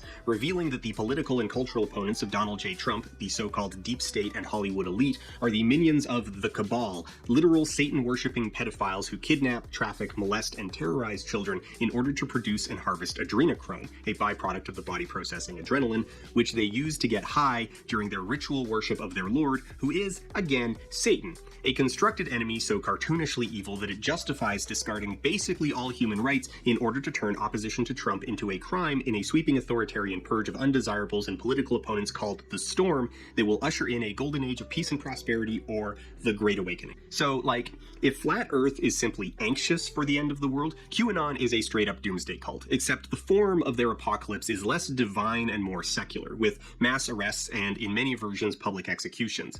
It's mostly just remixed takes on the Day of the Rope from the 1978 neo-Nazi novel The Turner Diaries. Also, sometimes it's just literally the Day of the Rope, because they're fascists. QAnon has become a haven for just about every true believer in bizarre conspiracies, anti-science movements, fad diets, and the grifters who prey on them, what's called a big tent conspiracy, because virtually any other conspiracy can fit inside it. So yeah, if you're willing to eat up the enormous pile of pure bullshit that is QAnon, reality has pretty much been thrown out the window. It's counterintuitive to try and educate certain anti-vaxxers, as many of them are educated. I stated it previously, but a large majority of anti-vaxxers are upper middle class white people. Hell, that Rolling Stones article I mentioned? It starts off with the story of Stephen Brandenburg, a Milwaukee area pharmacist, attempting to destroy more than 500 doses of coronavirus vaccine. You heard me correctly, a pharmacist. Someone who is licensed to carry and distribute medication, including vaccines. Anti-vaxxers tend to be resistant to facts you present them as they come from institutions they don't trust. A critical component of Flat Earth's worldview is the baked-in idea of opposition. The enemy, the them, isn't merely another group with different ideas of what's best for the world or a different set of motivations that may or may not intersect with the well-being of others. They are actively seeking harm. This is, in a way, the immune response of paranoid conspiratorial thought. It creates an impenetrable counter to any conflict. Any disagreement, any counter-argument is clearly manufactured by an opposition that isn't merely indifferent to truth, but actively, knowingly suppressing it. On the surface, Flat Earthers share many of the same anxieties as the rest of us. They are worried about the power structures that have immense influence over our lives, the systems that shape the information we have access to, and the shared fictions that society operates on, like money and rent. but there is perhaps an overwillingness to treat them as harmless cranks, as though we can start from their shared frustrations with the world and just gently nudge them in a more sensible direction.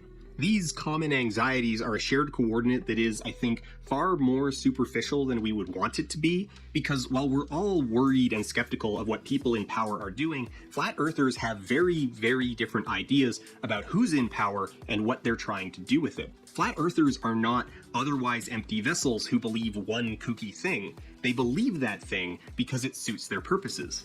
Flat earthers have an agenda.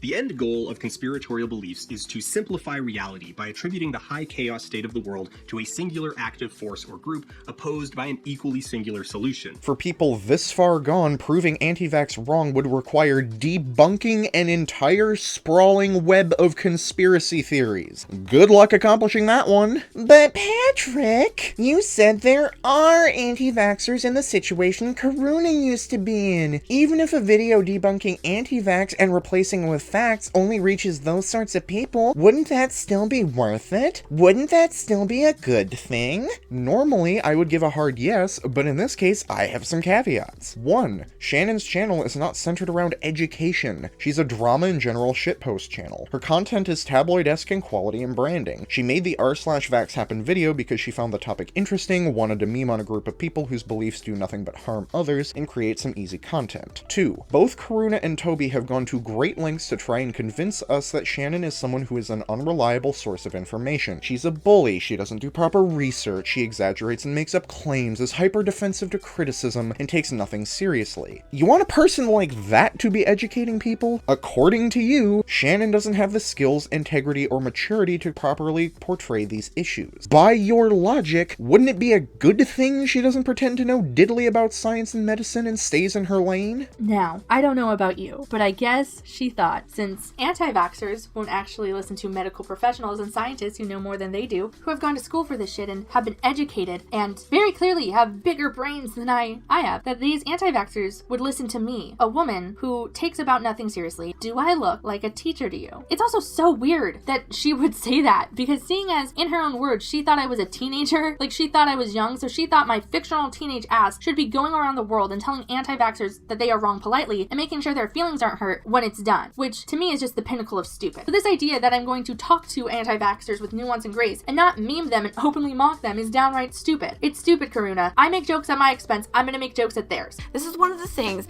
that I'm criticizing you about, because it's not just this situation, it's many, many other situations where you need to learn when to respond to stuff and when not to, because a lot of the times when you get backlash for stuff, whether it's justified or not, you get very emotional about it. 1. Where is your evidence? You have made this claim over and over again and have provided no receipts at any point. If this is so prevalent, why is it so hard for you to get screenshots? Again, I can't do it for you. Blame without a crystal ball for doxing Shannon, allegedly trying to hack into her Twitter and making her feel it necessary to delete it. 2. I actually agree with your criticism of Shannon being over-emotional. In doing research for this video, it has become very clear to me that this is something she really struggles with. It's made a tad limp, however, because Karuna, the one you've been defending all throughout this section, has done the exact same thing throughout this entire drama. So I'm on Twitter and I'm running my mouth because that's what Twitter's for, and that's what I'm going to do as long as I have a platform. Commented under a video, I was like, this is ridiculous, completely unsubbing to you. Went on Twitter, said the same thing. I was having a heated day. I was upset. I go on Twitter. I'm like, unsubscribing to CreepShow, whatever. I'm not going to shut my mouth, ever. No matter if I'm an ASMR channel, no matter if I have 5 followers or 5,000 or 5 million, whatever. I'm not going to shut my mouth when people bully others. Tobi, if you're going to criticize Shannon for running her mouth on Twitter, then you also need to chastise Karuna for the same thing. 3.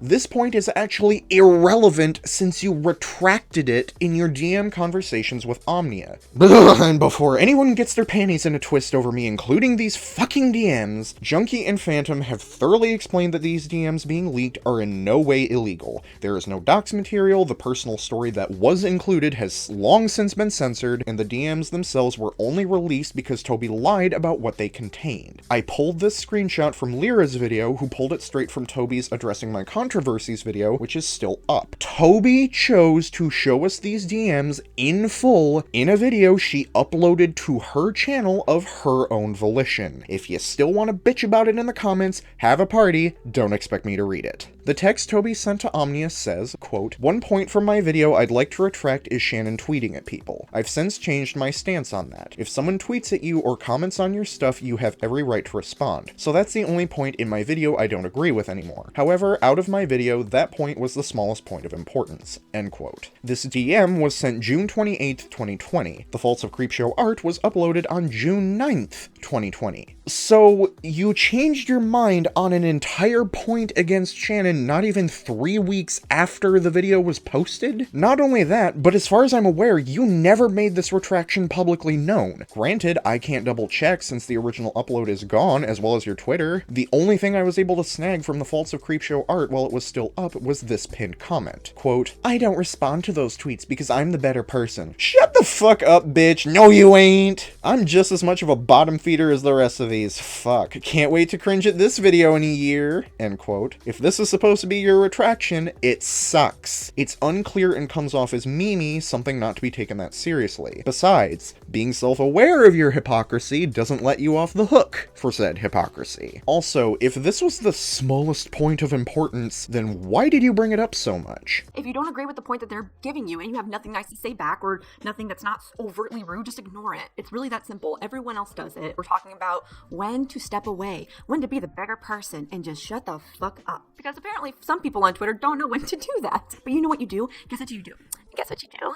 You ignore them. Oh my god, what a revelation! Oh my god, I can ignore a tweet I don't like! However, you do it so fucking much to anybody who gives you criticism or doesn't fully agree with you. This is one of the things that I'm criticizing you about because it's not just this situation, it's many, many other situations where you need to learn when to respond to stuff and when not to. Because a lot of the times when you get backlash for stuff, whether it's justified or not, you get very emotional about it. If you don't agree with what she's saying and it makes you that angry, just ignore it. As long as she's not spreading false information and making false allegations and saying disgusting shit, then just ignore it. Bull fucking shit, it wasn't a major point being used against Shannon. Trust me, there are tweets that I've wanted to reply to, mostly including the one that you retweeted of my tweet. Though there's so many of those tweets that I just want to just fucking pop off, but I didn't, because I'm the better person. Tobi, what even is this? George was murdered at SM CreepShow May 20th. Quote, "Okay, did I or did I not immediately share the update to the story and go on stream to talk about it? Did I dream that?" End quote. Tobi at Tobi Majestic, May 21st, 2020. Quote, "That's why the videos are still up, continuing to spread false information because you don't know how to fact check." End quote. George was murdered at SM CreepShow May 21st, replying to at Tobi Majestic. Quote, "The video is private. The fuck are you talking about?" End quote. Tobi at Tobi Majestic, May 21st, 2020. Quote, "What the fuck am I talking about? Over the past 8 months, you've made so many videos where you have misinformation and make false allegations and don't address it or fact check before making a video. You're very defensive and can't take criticism." End quote. Tobi at Tobi Majestic, May 21st, 2020. Quote, "So many creators feel this way towards you, but don't want to deal with you because of how you've been acting the past year, and a lot of former fans fall off because of it." End quote. George was murdered at SM CreepShow May 21st. Quote, "If people don't want to watch or have issues with me, that's fine, but the everyone hates you but no one wants to tell you bit is a little much, maybe." End quote. 1. So let me get this straight. You are unwilling to provide evidence for a good-sized portion of your claims, yet you're willing to show evidence for this. A spat you two had on Twitter? I thought you said that Shannon was being unreasonable for talking about the Twitter feud she had with Karuna, that even though it bothered her, she needed to keep her mouth shut and not talk about it. But this interaction that bothered you is totally okay to bring up and get snarly about? 2. You contradicted your own rhetoric in this thread. You've complained continuously about Shannon responding to comments she doesn't like with hostility, then do the very same thing yourself. It's rather fucking ironic you're getting this pissy over Shannon quote tweeting you when you quote tweeted her first. 3. Enormous amounts of context surrounding this situation are missing. This interaction was kicked off by a video of Shannon's. What was it about? What was the title and subject matter? When was it released? Was it released around the time this interaction took place or sometime before? You claim there was misinformation. What kind of misinformation? False allegations, cut context, twisting of the narrative? What? Shannon claimed she corrected this misinformation in a stream. When was the stream? What platform was the stream on? What misinformation did she or did she not correct? Shannon said the video is private. Again, what video? There's a gap in continuity between the thread and Shannon's quote tweet. Was the post she quote tweeted from the aforementioned thread or something separate? How are we supposed to side with you in this dispute if we don't even know the full details of the dispute? 4. There's a discrepancy in how long Shannon's been misbehaving, spreading false information. At the beginning of the video, you say Shannon's been acting like this the past 3 months. But in the thread, you say she's been acting like this for 8 months. And then in the comment, Shannon quote tweeted it's been bumped up to a whole year, so 12 months. That is an enormous stretch of time. Why is this so inconsistent? If you've been following Shannon's channel and its trajectory, shouldn't you have a better idea of when Shannon started misbehaving? Dates and timelines are important, my dude. And when Satori made her video talking about this situation, she apologized again for some of the stuff that she said. Yeah, this is her second apology in this situation. She apologized again. She apologized again. She apologized again. Whenever I said she's going to learn her place, and whenever she's going to lose it all, that is going to happen someday when she pisses off the wrong person. You mark my words. It's not going to be me. As long as I have a voice, as long as I have a platform, I'm not going to stand for bullies. Shannon's a bully. I stand by what I said when I said that she's scum. Regarding the STI comment, I stand by that too. She apologized again. Shut up! Where's your apology, Shannon? Oh, you didn't do that. You didn't do that. Instead, you just made a 35-minute video about it instead of just accepting her apology in the beginning and just being done with this straight there and then. No more beef. Just could have just apologized. You could have just accepted the apology or just ignored it altogether. You could have done either one of those, but no. 1. You don't get to hold this over Shannon's head. You know full well Karuna never apologized for a second time. Your own fucking resources prove that. You bold-faced lied. 2. Shannon is allowed to respond to Karuna publicly if they disagree on things, and especially if Karuna is saying things about her that aren't true, which she was. You retracted this point anyway, so your anger here is moot. 3. Karuna rescinded her apology after Shannon made the Jaclyn Hill video, so even if Shannon accepted it, it wouldn't matter. You are arguing over semantics that ultimately mean diddly shit. 4. You have spent an enormous amount of time in this section shaming Shannon for not accepting that heartfelt apology and how terrible that makes her, but now ignoring the apology is on the table? Which makes me wonder, since your story is slipping, do you actually give a shit about the apology? Or are you just using it as an excuse to berate her? 5. Shannon needs to apologize to Karuna, then you need to apologize to Omnia, Kai, Ben the Looney, One Man Show Off, and whoever else you fucked over during your own drama. You do not get to point fingers at Shannon and play the morally superior one when you have done the exact same things as the person you're criticizing. Either put your money where your mouth is or shut the fuck up. Oh, also, you made her tweet your header? Oh my god. How fucking old are you? Surprise, surprise, this point is stupid. 1. Why is this being stuck here at the end? Why not bring this up earlier as a show of Shannon being childish? Sticking it here looks like a lazy afterthought. Don't worry, this one's scripted, don't fucking worry. Yeah, sure you did, honey. 2. I guess we're just gonna skip over the fact that Karuna called Shannon an STI in this comment. Shannon's being unreasonable, but Karuna isn't. Double standards much? 3. Your old Twitter account you lost access to had "eat shit" as its banner image. How fucking old are you? 4. I'm not entirely sure what your point here is. Is Tobi's criticism that Shannon's being immature? I said it before, but the character Shannon plays on YouTube is that of the loud and abrasive girl who's tacky and edgy and doesn't care about your feelings. Complaining about this is the equivalent of being mad about Game Grumps not taking the games they play seriously.